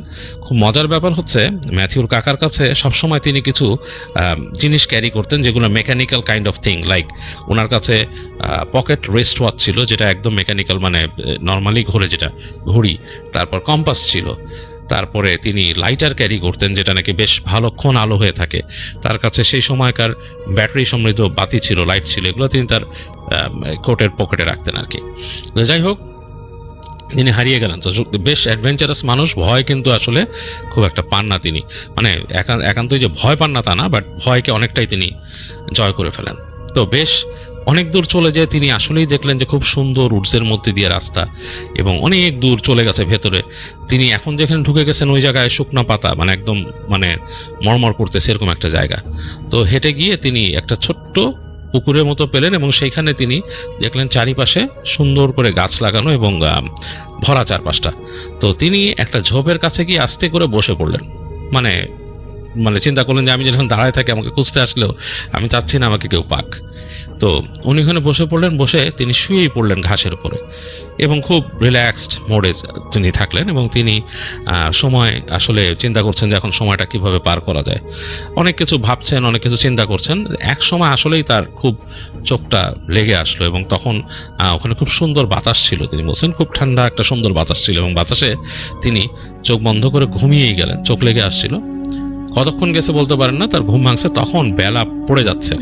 মানে দেখতে পারলেন, তিনি তাকায় দেখলেন যে চারিদিকে বেলা পড়ে গেছে, এবং বেলা পড়ে যাওয়ার ফলে চারিপাশ ধূসর একটা বর্ণ ধারণ করছে। ধূসর বর্ণ ধারণ করার কারণ হচ্ছে মানে হালকা কুয়াশা তৈরি হয়েছে, এত গাছগাছালির মধ্যে দিয়ে জায়গাটা করা, এবং বেশ পুরনো অনেক গাছ যেখানে থাকে সেখানে।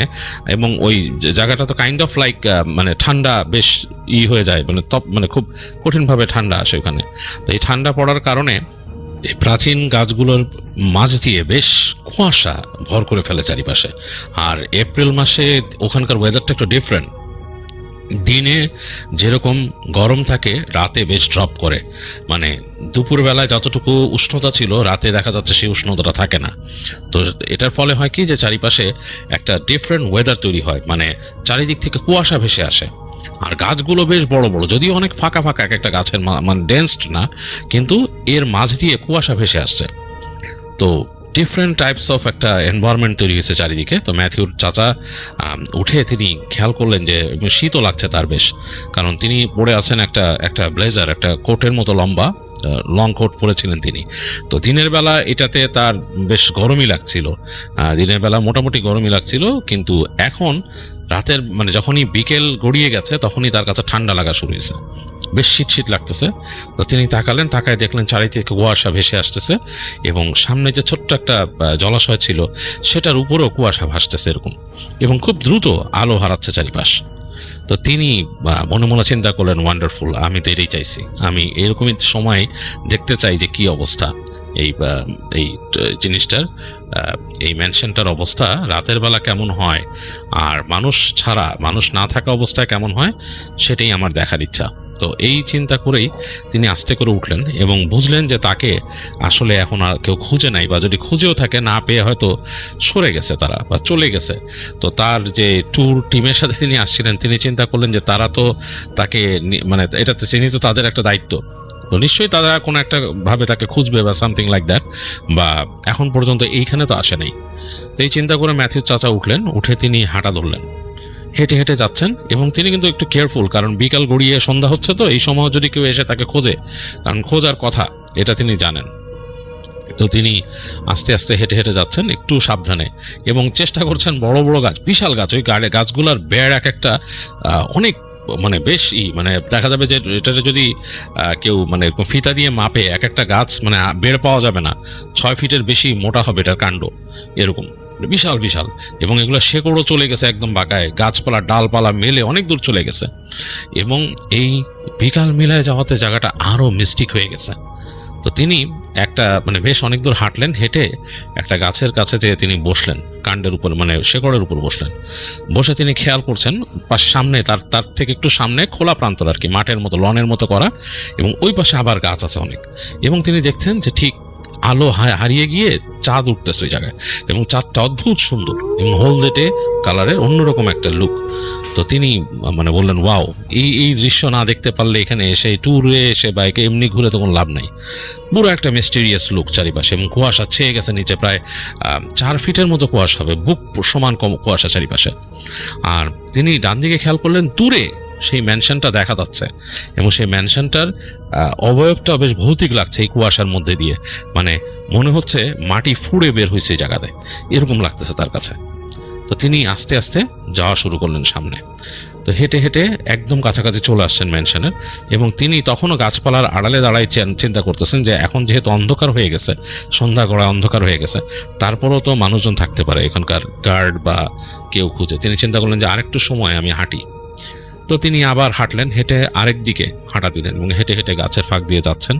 আর চারিপাশে এইবার রাতের শব্দগুলো তিনি এনজয় করা শুরু করছেন, এই ঝিঝি পোকার ডাক, রাতের ছোট ছোট পোকামাকড়ের ডাক, অন্যরকম একটা পরিবেশ।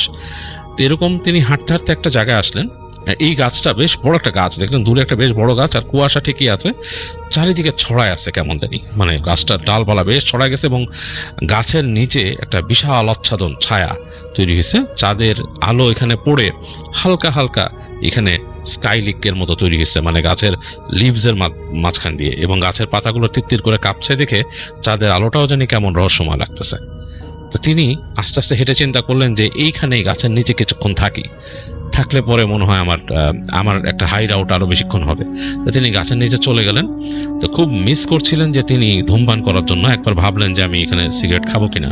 পরে চিন্তা করলেন যে আশেপাশে মানুষ যদি আমাকে দেখে ফেললে তো আবার বা আগুন ওঠানামা করতেছে, মানুষ হয়তো সন্দেহ করবে। তো তিনি আরেকটু চিন্তা করলেন যে না, একটু মানে আমি আরো সময় ওয়েস্ট করি এখানে। তো তিনি ওই গাছের গোড়ায় গিয়ে দেখলেন যে বিশাল মানে চারিদিকে ব্যাপ্তি গাছের। তো সেই গাছের গোড়ায় গিয়ে বসে তার পকেটে চকলেট ছিল, তিনি একটা চকলেট মুখে দিয়ে ডার্ক চকলেট মুখে দিয়ে তিনি বসে থাকলেন কিছুক্ষণ। তো বসে আছেন, তার কাছে কিন্তু অনেক একটা মনে হচ্ছে সময় পার হচ্ছে না। আর দূর থেকে দেখছেন যে কুয়াশাগুলা আরো ডিফারেন্ট ভাবে চারিপাশে দানা বেঁধে গেছে। এক সময় তিনি না ঝিমাইতে ওইখানেও তিনি ঘুমায় গেলেন, মানে তন্দ্রার মতো আসছে। অনেকক্ষণ পার হয়ে গেছে, তিনি মানে কতক্ষণ পার হয়েছে তিনি বুঝবেন না। তিনি হঠাৎ করে মনে হলো যে কারো ডাকে তার ঘুমটা ভাঙলো, এবং ডাকটা নারী কণ্ঠের ডাক, তাকে জোরে ডেকে উঠছে কেউ। এবং তিনি খুব অবাক হয়ে তাকালেন, ফট করে তাকায় দেখতে পাচ্ছেন চারিদিকে কুয়াশায় ছাওয়া, এবং চাঁদটাও আকাশের থেকে দেখা যাচ্ছে না এখন আর, এবং চাঁদটা মেঘে ঢেকে গেছে, এমন আলো আধারি চারিদিকে খেলা করতেছে, এবং নিচের অংশটা ধূসর, মানে কুয়াশার মধ্যে আকাশের আলো কিছুটা পড়ে কেমন একটা ধূসর এনভায়রনমেন্ট তৈরি হয়েছে, কুয়াশাটা মনে আরো ডেন্সড হয়ে গেছে। এর মধ্যে তিনি খেয়াল করলেন কে যেন তার নাম ধরে ডাকলো। তো খুব অবাক হলেন তিনি যে আমার নাম ধরে ডাকতেছে, হুইজ দিস। তখন তিনি একবার ভাবলেন যে আমাকে সেই ট্যুরের লোকজন ডাকতেছে কিনা। এই চিন্তা করে তিনি তার ঘড়ি বের করলেন। ঘড়ি বের করে খুব অবাক হয়ে গেলেন যে তার হাতের যে ঘড়িটা, যে তিনি যেটা পরে আছেন, সেটা থেমে গেছে 6টার সময়, মানে 6 যে আটকে গেছে, মেকানিক্যাল ওয়াচ কিন্তু। হ্যাঁ, তিনি খুব দ্রুত পকেট ওয়াচ বের করলেন, তার পকেটে যেটা রাখা ছিল, পুরনো, সেটাও তিনি ক্যারি করেন ওখানে। জাস্ট তিনি মেকানিক্যাল জিনিস অনেক পছন্দ করেন, বিকজ তিনি এই যে এইসব ব্যাপার নিয়ে আগ্রহী খুব বেশি। আর তিনি মনে করেন যে এগুলোর থেকে মানে যখন কোনো রকম এক্সপিডিশনে যান বা এই গোস্ট হান্টিংয়ে যান, কোনো ইলেকট্রনিক ডিভাইসের উপরে প্রভাব খাটানো খুব সহজ, যেহেতু ডিজিটাল জিনিস। তো তিনি তার এই পকেট ওয়াচটা বের করলেন, খুলে তিনি আলো ফেললেন সেখানে, এবং তার আলো ফেলার যে ছোট্ট ফ্ল্যাশ লাইট ছিল এতটুকু একটা, সেটা দিয়ে আলো ফেলে দেখতেছেন ওখানেও সময় সেম, ঠিক 6টার সময় তার পকেট ওয়াচ বন্ধ হয়ে গেছে, তার রিস্ট ওয়াচ পকেট ওয়াচের টাইম সেম। এবং তিনি যে আলোটা জ্বালছেন, কেমন জানি একটা ভুতুড়ে পরিবেশ তৈরি হয়েছে ওই জায়গায়। কারণ ছোট্ট একটা, কিন্তু ওনার যে ফ্ল্যাশ লাইটটা ছিল ওইটা ছোট্ট, ওই যে ডাবল এ ব্যাটারিজ দিয়ে চালাইতে হয়, মানে 2টা ডাবল এ ব্যাটারিজ ঢুকে পেছনে এবং চিকন। তো সেটা দিয়ে তিনি এটা দেখার পর তিনি দেখতেছেন যে যেই জায়গা, যতটুকু জায়গায় আলো হয়েছে ওই জায়গাটা কেমন জানি একটা ভুতুড়ে পরিবেশ। এখন আর কারো ডাক নাই, কোনো শব্দ নাই। তো তিনি অবাক হয়ে গেলেন যে কি ব্যাপার, এবং 6টার সময় ঘড়ি দুটো বন্ধ হয়ে গেছে, তো সামথিং মাস্ট বি মানে অ্যাবনর্মাল। তিনি বুঝে গেলেন প্রথম তার লক্ষণটা অ্যাবনর্মালি এখানে। তো তিনি লাইটটা বন্ধ করে দিলেন। বন্ধ করে তিনি চিন্তা করছেন যে আমাকে ডাকছিল, কে ডাকছিল। অনেকক্ষণ বসে থাকার পর আবার নাম ধরে ডাক শুনলেন তিনি, এবং মনে হলো তার ঠিক ডান দিক থেকে আসছে ডাকটা। এবং কেমন জানি কণ্ঠটা আসলে খুব স্বাভাবিক যে কণ্ঠ তা না, kind of like a cracked কণ্ঠ, নারী কণ্ঠের। তো তিনি ওদিকে হাঁটা শুরু করলেন যেদিকে শব্দ পেয়েছেন, এবং কুয়াশাটা প্রায় 4 থেকে 4.5 ফিট উঁচু হয়ে গেছে, মাটি থেকে বেশি। তো ম্যাথিউর কাকা হেঁটে হেঁটে ওদিকে যাচ্ছেন, ডাকটা তার শুনতেছেন, বা ডাকটা কিন্তু কাছায় আসতেছেন। একটা মানুষ যদি কাউকে ডাকে, খুব কাছাকাছি আসলে কিন্তু মানুষ বুঝতে পারে তার কাছে। তো তিনি একবার চিন্তা করছেন তিনি সাড়া দেবেন কিনা। তো ভাবলেন যে না, সাড়া দিলে তো সমস্যা। আবার এখানে তার একটা ভয়ও আছে ভিতরে, যে যদি তাকে খুঁজে পায়, তারা যদি জানে তিনি ইচ্ছাকৃতভাবে করছেন, তাহলে কিন্তু তাকে একটা সমস্যা করতে পারে। তারা যেখানে থেকে গেছেন, কারণ রেস্ট্রিক্টেড এলাকা, আপনার সন্ধ্যার পরে, সানডাউনের পরে জায়গাটা রেস্ট্রিক্টেড। তো তিনি সাড়াও দিচ্ছেন না, আবার চিন্তা করে, কিন্তু হাঁটতেছেন সামনে, ওই যেখান থেকে ডাকতেছে শব্দটাকে লক্ষ্য করে হেঁটে যাচ্ছেন, মানে কোনো নাই। বেশ অনেক দূর হেঁটে চলে গেছেন তিনি, একটা জায়গায় বেরোলেন, সেই জায়গাটা না একটু ফাঁকা, মানে কোনো নাই, কুয়াশা নাই, বেশ খানিকটা খালি জায়গা, এবং মানে ঘাসের জায়গা, এবং তার থেকে দূরে গিয়ে আবার গাছ আছে। অবাক হয়ে লক্ষ্য করলেন সেই গাছ থেকে একটু সামনে একটা মহিলা দাঁড়ায় আছে, এবং সেই মহিলাটা গাউন পরা, কিন্তু সেই গাউন মনে হচ্ছে আজ থেকে প্রায় 200 বছর আগের হবে। মানে খুবই আশ্চর্য, মানে ক্লাসিক গাউন। হ্যাঁ, মানে সেই সময়কার ক্লাসিক গাউন যেরকম থাকে, বিশাল ঘেরালা গাউন, সেখানে পরে ব্ল্যাক কালারের কালো, মানে এই হালকা আলো তো বোঝা যাচ্ছে যে যতটুকু গাউন পরা সেই জায়গাটা বোঝা যাচ্ছে যে এই মহিলার অতটুকু অংশ পুরো ডার্ক, এবং মুখটা যে বোঝা যাচ্ছে, মুখটা মানে হোয়াইট কালারের মুখ, মানে শ্বেতাঙ্গ, এবং তিনি বুঝতে পারছেন এখান থেকে। এবং গাছ থেকে বেশ খানিকটা দূরে এই খোলা জায়গাটা, যেহেতু আলো কিছুটা আছে, আকাশের আলো, এটা তিনি বুঝতে পারছেন। এবং তিনি চিন্তা করলেন যে ওই মানুষটাই তাকে ডাকছে কিনা। তো তিনি এখান থেকে মহিলাটাকে দেখার পর তিনি চিন্তা করলেন যে এটা হতে পারে প্যারানর্মাল কোনো এক্সিস্টেন্স, হতে পারে কোনো সাধারণ মানুষ, হতে পারে এখানকার কোনো মানুষ, এখান তো একটা দায়িত্বপ্রাপ্ত মানুষ আছে দেখাশোনার, হতে পারে সেও। আবার মানুষকে ভয় দেখানোর জন্য সেট আপ কোনো কিছু কিনা, এটাও তিনি চিন্তা করতেছেন। তো তিনি ওখান থেকে বললেন ম্যাম, ম্যাম বলে ডাক দিলেন। ম্যাম বলে যখন ডাক দিয়েছেন, তিনি ওই পাশ থেকে ওই মহিলা তাকে একটা শব্দ করলেন, ওয়ে, এরকম একটা শব্দ আর কি। অ্যান্ড দ্যাট ইজ বেশ পুরনো, কি বলবো, যে বেশ পুরনো আমলে ইংরেজিতে এইভাবে করে উত্তরগুলো দিত। তো খুবই একটা অন্যরকম কিন্তু ব্যাপারটা, মানে সেই রেসপন্সটা, ওয়ে বলে তাকে একটা রেসপন্স দিছে। এবং তিনি আরেকটু হেঁটে গেছেন সামনে, তিনি আবার বললেন ম্যাম। এইবার আর কোনো রেসপন্স নাই। মহিলাটা পেছন ফিরে হাঁটা শুরু করলো সামনের দিকে, মানে তার দিকে পেছন দিয়ে সামনের দিকে হাঁটা শুরু করলো। তিনি মহিলাটাকে অনুসরণ করে যাচ্ছেন এই কুয়াশার মধ্যে, এবং তার কাছে এইবার মোটামুটি মনে হয়েছে যে জায়গাটা আসলেই বেশ হন্টেড একটা জায়গা। খুবই আশ্চর্যজনক ব্যাপার। তিনি মহিলাটাকে ফলো করে যাচ্ছেন, এবং মহিলাটার সামনে এগিয়ে যাচ্ছে। তাদের দুজনের ডিস্টেন্স কিন্তু কমতেছে না, তার সাথে মহিলাটার একটা ডিস্টেন্স রয়ে গেছে। এবং এর মাঝে তিনি কিন্তু খেয়াল করতে পারেন নাই তিনি কোন রাস্তা দিয়ে আসছেন কি। তিনি একদম কাছায় গেলেন যখন, তখন দেখলেন যে মহিলাটা চলে আসছে ম্যানশনের একটা প্রান্তে, এবং সেইখানে দাঁড়ায় মহিলাটা ঘুরে দাঁড়ালো তার দিকে, এবং সেখানে চাঁদের আলো বের হয়ে আসছে তখন মেঘের ফাঁক থেকে, এবং বেশ ঠান্ডা, মানে হাড় কাঁপানো ঠান্ডা হয়ে গেছে চারিপাশ। মহিলাটা তার দিকে ফিরল, এবং তিনি একদম চাঁদের আলোতে খেয়াল করলেন মহিলাটার চেহারা, এবং চেহারাটার মধ্যে খুবই ভয়ঙ্কর একটা জিনিস হচ্ছে মহিলার চোখের মধ্যে সম্পূর্ণ অংশ কালো, কুচকুচে কালো, এই চাঁদের আলোতে দেখা যাচ্ছে সেখানে মানে কোনো সাদা অংশই নাই। মনে হচ্ছে পুরা চোখটা জুড়ে মণি, দুই চোখে, মানে পুরা চোখ জোড়া, কালো কুচকুচে। এবং মহিলা তার দিকে তাকায় হাসলো, হেসে একটা সাউন্ড করলো, এবং সে হাসিটাই বেশ ভয়ঙ্কর টাইপের লাগলো তার কাছে। তিনি প্রচন্ড রকমের ভয় পেলেন এই মহিলার হাসিতে এবং দৌড় দিলেন তিনি। ম্যাথিউ কাকা আসলে সাহস রাখতে পারলেন না, তিনি দৌড়ালেন ওখান থেকে এবং দৌড়ায় দৌড়ায় যাচ্ছেন, সামনে দৌড়ায় যাচ্ছেন এবং কুয়াশায় ঢেকে গেছে চারিদিক। তিনি এখন আবার চাঁদের আলো দেখতেছেন না, এরকম একটা অবস্থা। গাছের সারির ফাঁক দিয়ে দৌড়াচ্ছেন তিনি।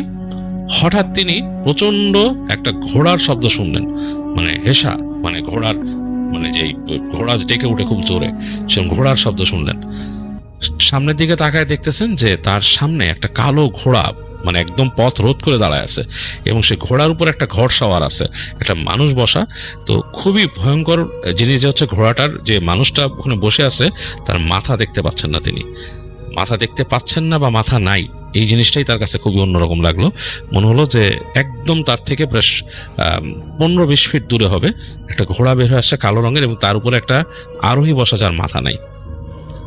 তো ম্যাথিউর চাচা প্রচন্ড ভয় পেয়েছেন। তিনি আসলে বুঝতে পারলেন যে এটা কোনো প্যারানর্মাল এক্সিস্টেন্স, এটা আসলে হইতে পারে না। নর্মালি মানুষ এত রাতে তার সাথে যোগ করার জন্য কেউ এইসব প্লে করবে না। আর এই জায়গাটা আসলে এক্সট্রিমলি হন্টেড। তিনি বুঝতে পারলেন ভয়ে তার আত্মা শুকায় গেছে। তো তিনি বিড়বিড় করে তার নিজস্ব যেই তিনি কিছু স্টাডি করতেন, বাইবেলের কিছু শ্লোক তিনি বিড়বিড় করে পড়তে পড়তে তিনি পেছন দিকে ফেরা শুরু করলেন। ফিরে তিনি হাঁটা শুরু করলেন এবং মাঝে মাঝে চোখ বন্ধ করে তিনি কিন্তু ঘোড়ার শব্দ শুনছেন, মনে হচ্ছে তার পেছনে ঘোড়া আসতেছে, ছুটে না হেঁটে আসতেছে এবং ফোঁস ফোঁস শব্দ ফেলতেছে।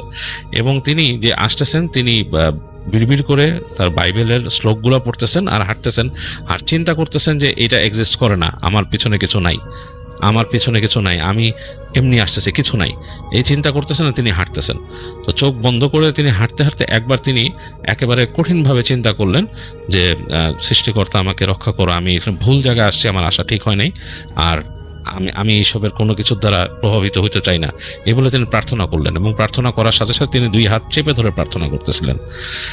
যখন তিনি সৃষ্টিকর্তার উদ্দেশ্যে এই প্রার্থনা করলেন তখন তার কাছে হঠাৎ মনে হলো যে পেছনে ঘোড়ার শব্দটা নাই। তো তিনি হেঁটে বের হয়ে আসছেন, যেখানে সেখানে দেখলেন একটা গেটের কাছে তিনি চলে আসছেন এবং তিনি গেটটা দেখতেছেন অন্ধকার, গেটের মধ্যে কোনো আলো নাই, মানে গেটের মানে এই পাশে কোনো আলো নাই। তিনি পেছন ফিরলেন একবার, না চাইতেও পেছন ফিরছেন। পেছন ফিরে দেখতেছেন দূরে ম্যানশনটার অবয়ব হালকা দেখা যায় কুয়াশায়, একটুখানি একদম মনে হচ্ছে ভৌতিক একটা অবকাঠামো দাঁড়ায় আছে এখানে, মানে খুব ভুতুড়ে ভাবে দাঁড়ায় আছে জায়গাটা এবং কুয়াশায় ছাওয়া। তিনি দ্রুত হেঁটে চলে আসলেন দরজার দিকে। চিন্তা করলেন তাকে যদি কোনো গার্ড থাকে, যদি আটকায়, তিনি বলবেন যে I was missing, I was lost, হ্যাঁ, এরকমভাবে তিনি বলবেন যে আমি এখানে হারাই গেছিলাম এবং আমি ঘুমাই গেছিলাম, এরকম কিছু বলবেন। তিনি চিন্তা করে তিনি হেঁটে গেছেন। দরজার কাছে গিয়ে দেখলেন কোনো গার্ড নাই। খুবই আজব ব্যাপার, দরজাটাকে শেকল দিয়ে পেঁচানো, তালা মারা। তিনি অনেক চিন্তা ভাবনা করে আস্তে করে পাশ থেকে বেয়ে ওঠার চেষ্টা করলেন এবং বেয়ে উঠে তিনি যখন দরজার উপরে উঠে গেছেন, মানে ওই উপরে মানে পড়ে যাবেন, লাফ দিবেন, তখন তিনি যখন উপরে উঠে লাফ দিবেন এই সময় তিনি ঠিক তার ঘাড়ের পেছনে হাসির শব্দ শুনলেন, সেই যে ওই মহিলা হাসছিল সেরকম।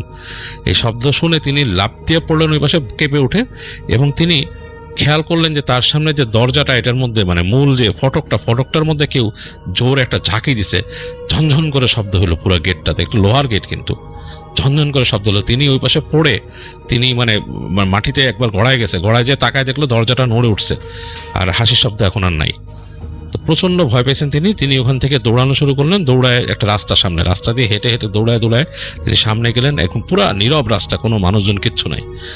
অনেক দূর তিনি দৌড়ায় যে একটা মেন রাস্তায় উঠলেন। উঠে তিনি দেখলেন যে এই জায়গায় কিছু গাড়ি হঠাৎ যাচ্ছে। তো ওইখান থেকে তিনি আস্তে ধীরে হেঁটে গিয়ে পরে একটা গ্যাস স্টেশনে থামলেন, সেখান থেকে কফি খেলেন।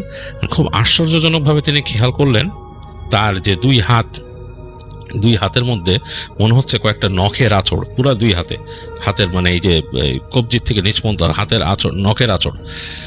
পকেটে হাত দিয়ে দেখলেন তার যেই পকেট ওয়াচটা ছিল ওইটা কিন্তু অনেক পুরনো, তার মানে তিনি কালেক্ট করছিলেন একটা অ্যান্টিক স্টোর থেকে। সেই পকেট ওয়াচটা নাই, পকেট ওয়াচ গায়েব। তার 2 হাতে অনেকগুলো আঁচড়।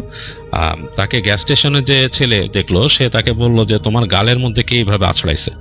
তো তিনি বললেন মানে কি বলো, বলে যে হ্যাঁ তোমার গালে তো আঁচড়ের দাগ শুধু।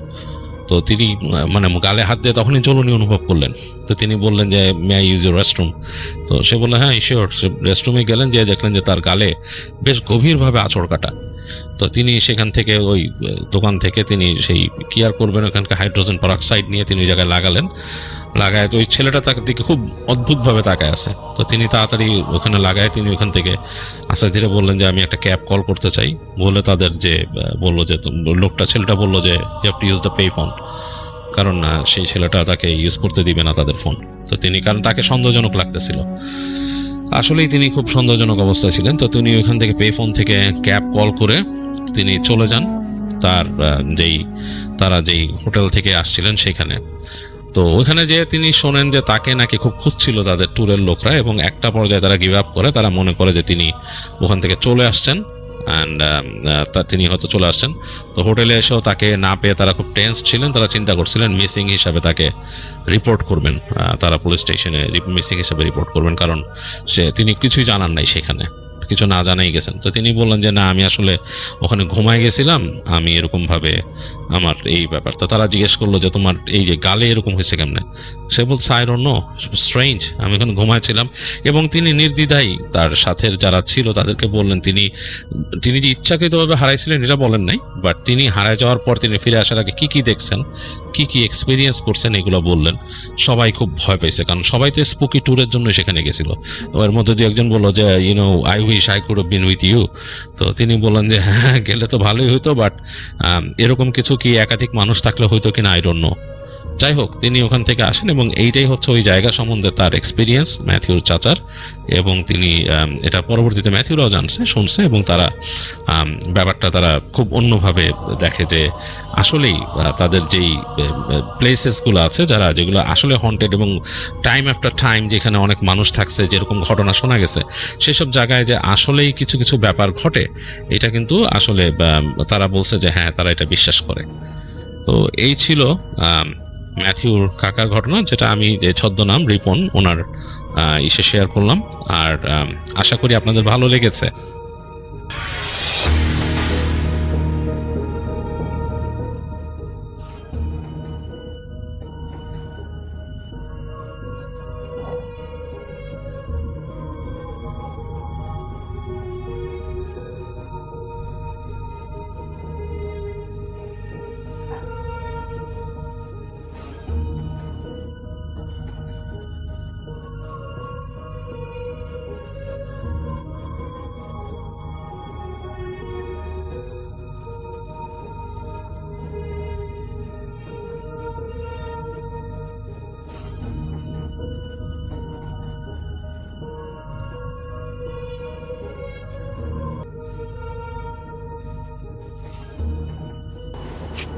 আসসালামু আলাইকুম রাসেল ভাই, আমি ভূত.com এর একজন নিয়মিত শ্রোতা। আশা করি ভালো আছেন এবং ভালোর দলই আছেন।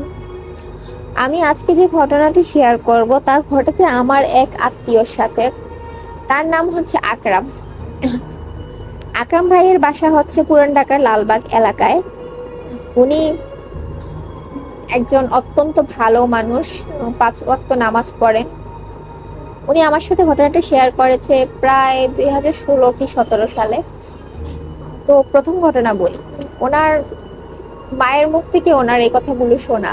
ওনাদের বাসায় যখনই কোনো ছেলে সন্তান জন্মগ্রহণ করে তখনই ওনাদের বাসায় অস্বাভাবিক কিছু না কিছু ঘটে থাকে। এরকম একটি ঘটনা তার মা দেখে তার যখন বড় ভাই জন্মগ্রহণ করে। তার ভাইকে একদম মৃতপ্রায় অবস্থায় বলা যায়।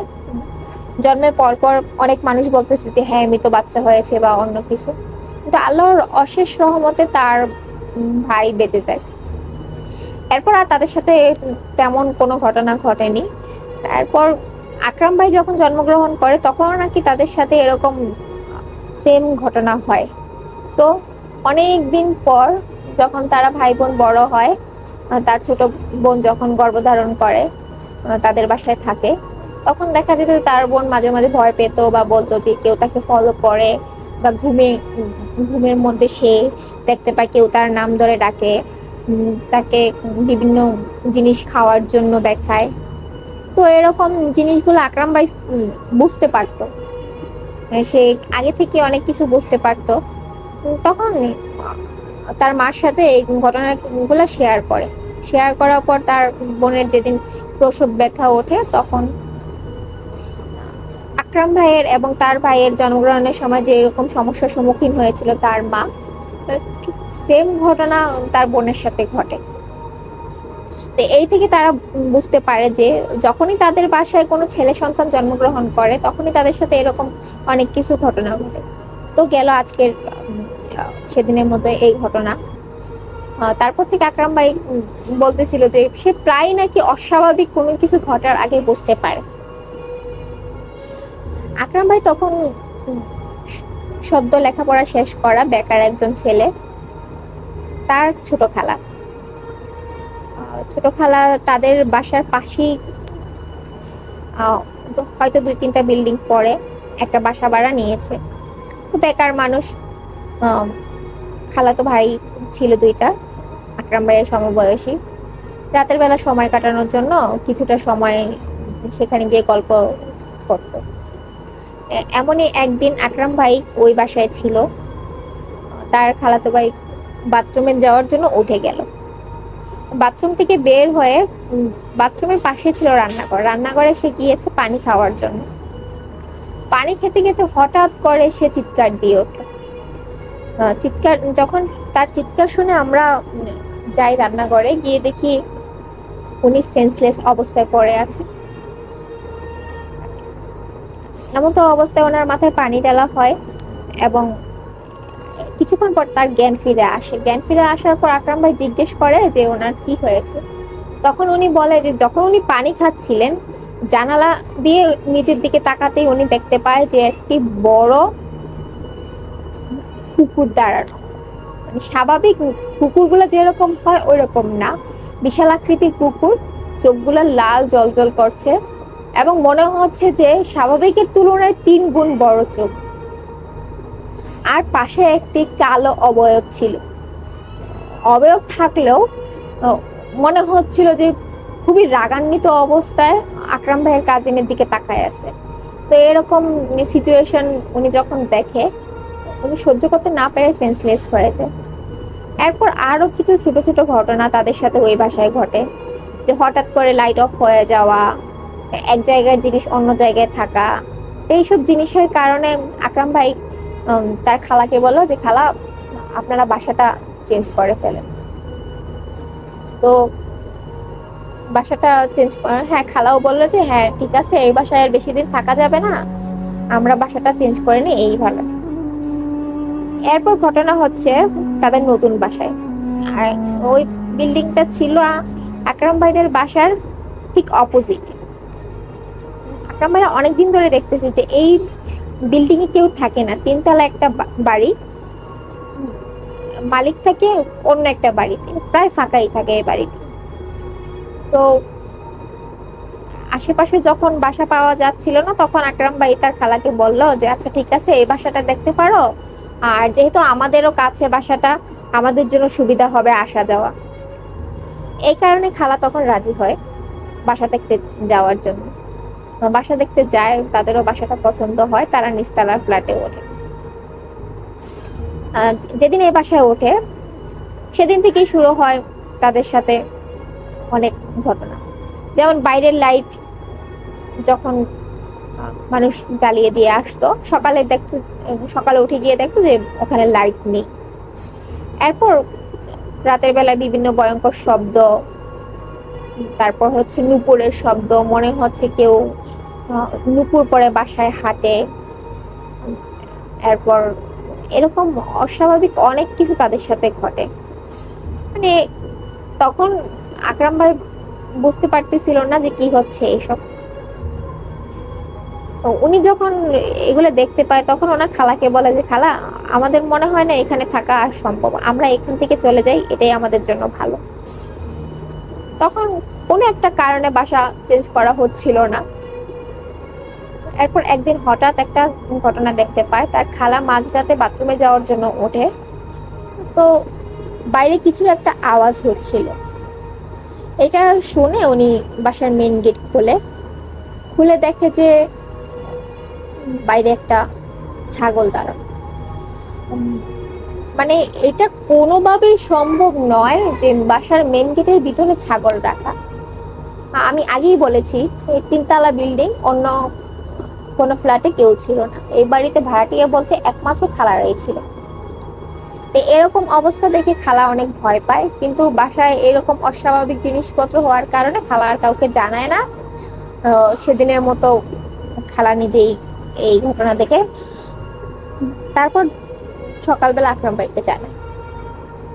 তো ঘটনা এই পর্যন্তই ছিল। এরপর ঘটনা মোড় নেয় অন্যদিকে। আকরাম ভাই আমাকে বলল যে ওই বিল্ডিং এর উপরের তলায় যখন একটা হিন্দু পরিবার আসে, তখন তাদের সাথে আরো কিছু ঘটনা ঘটে।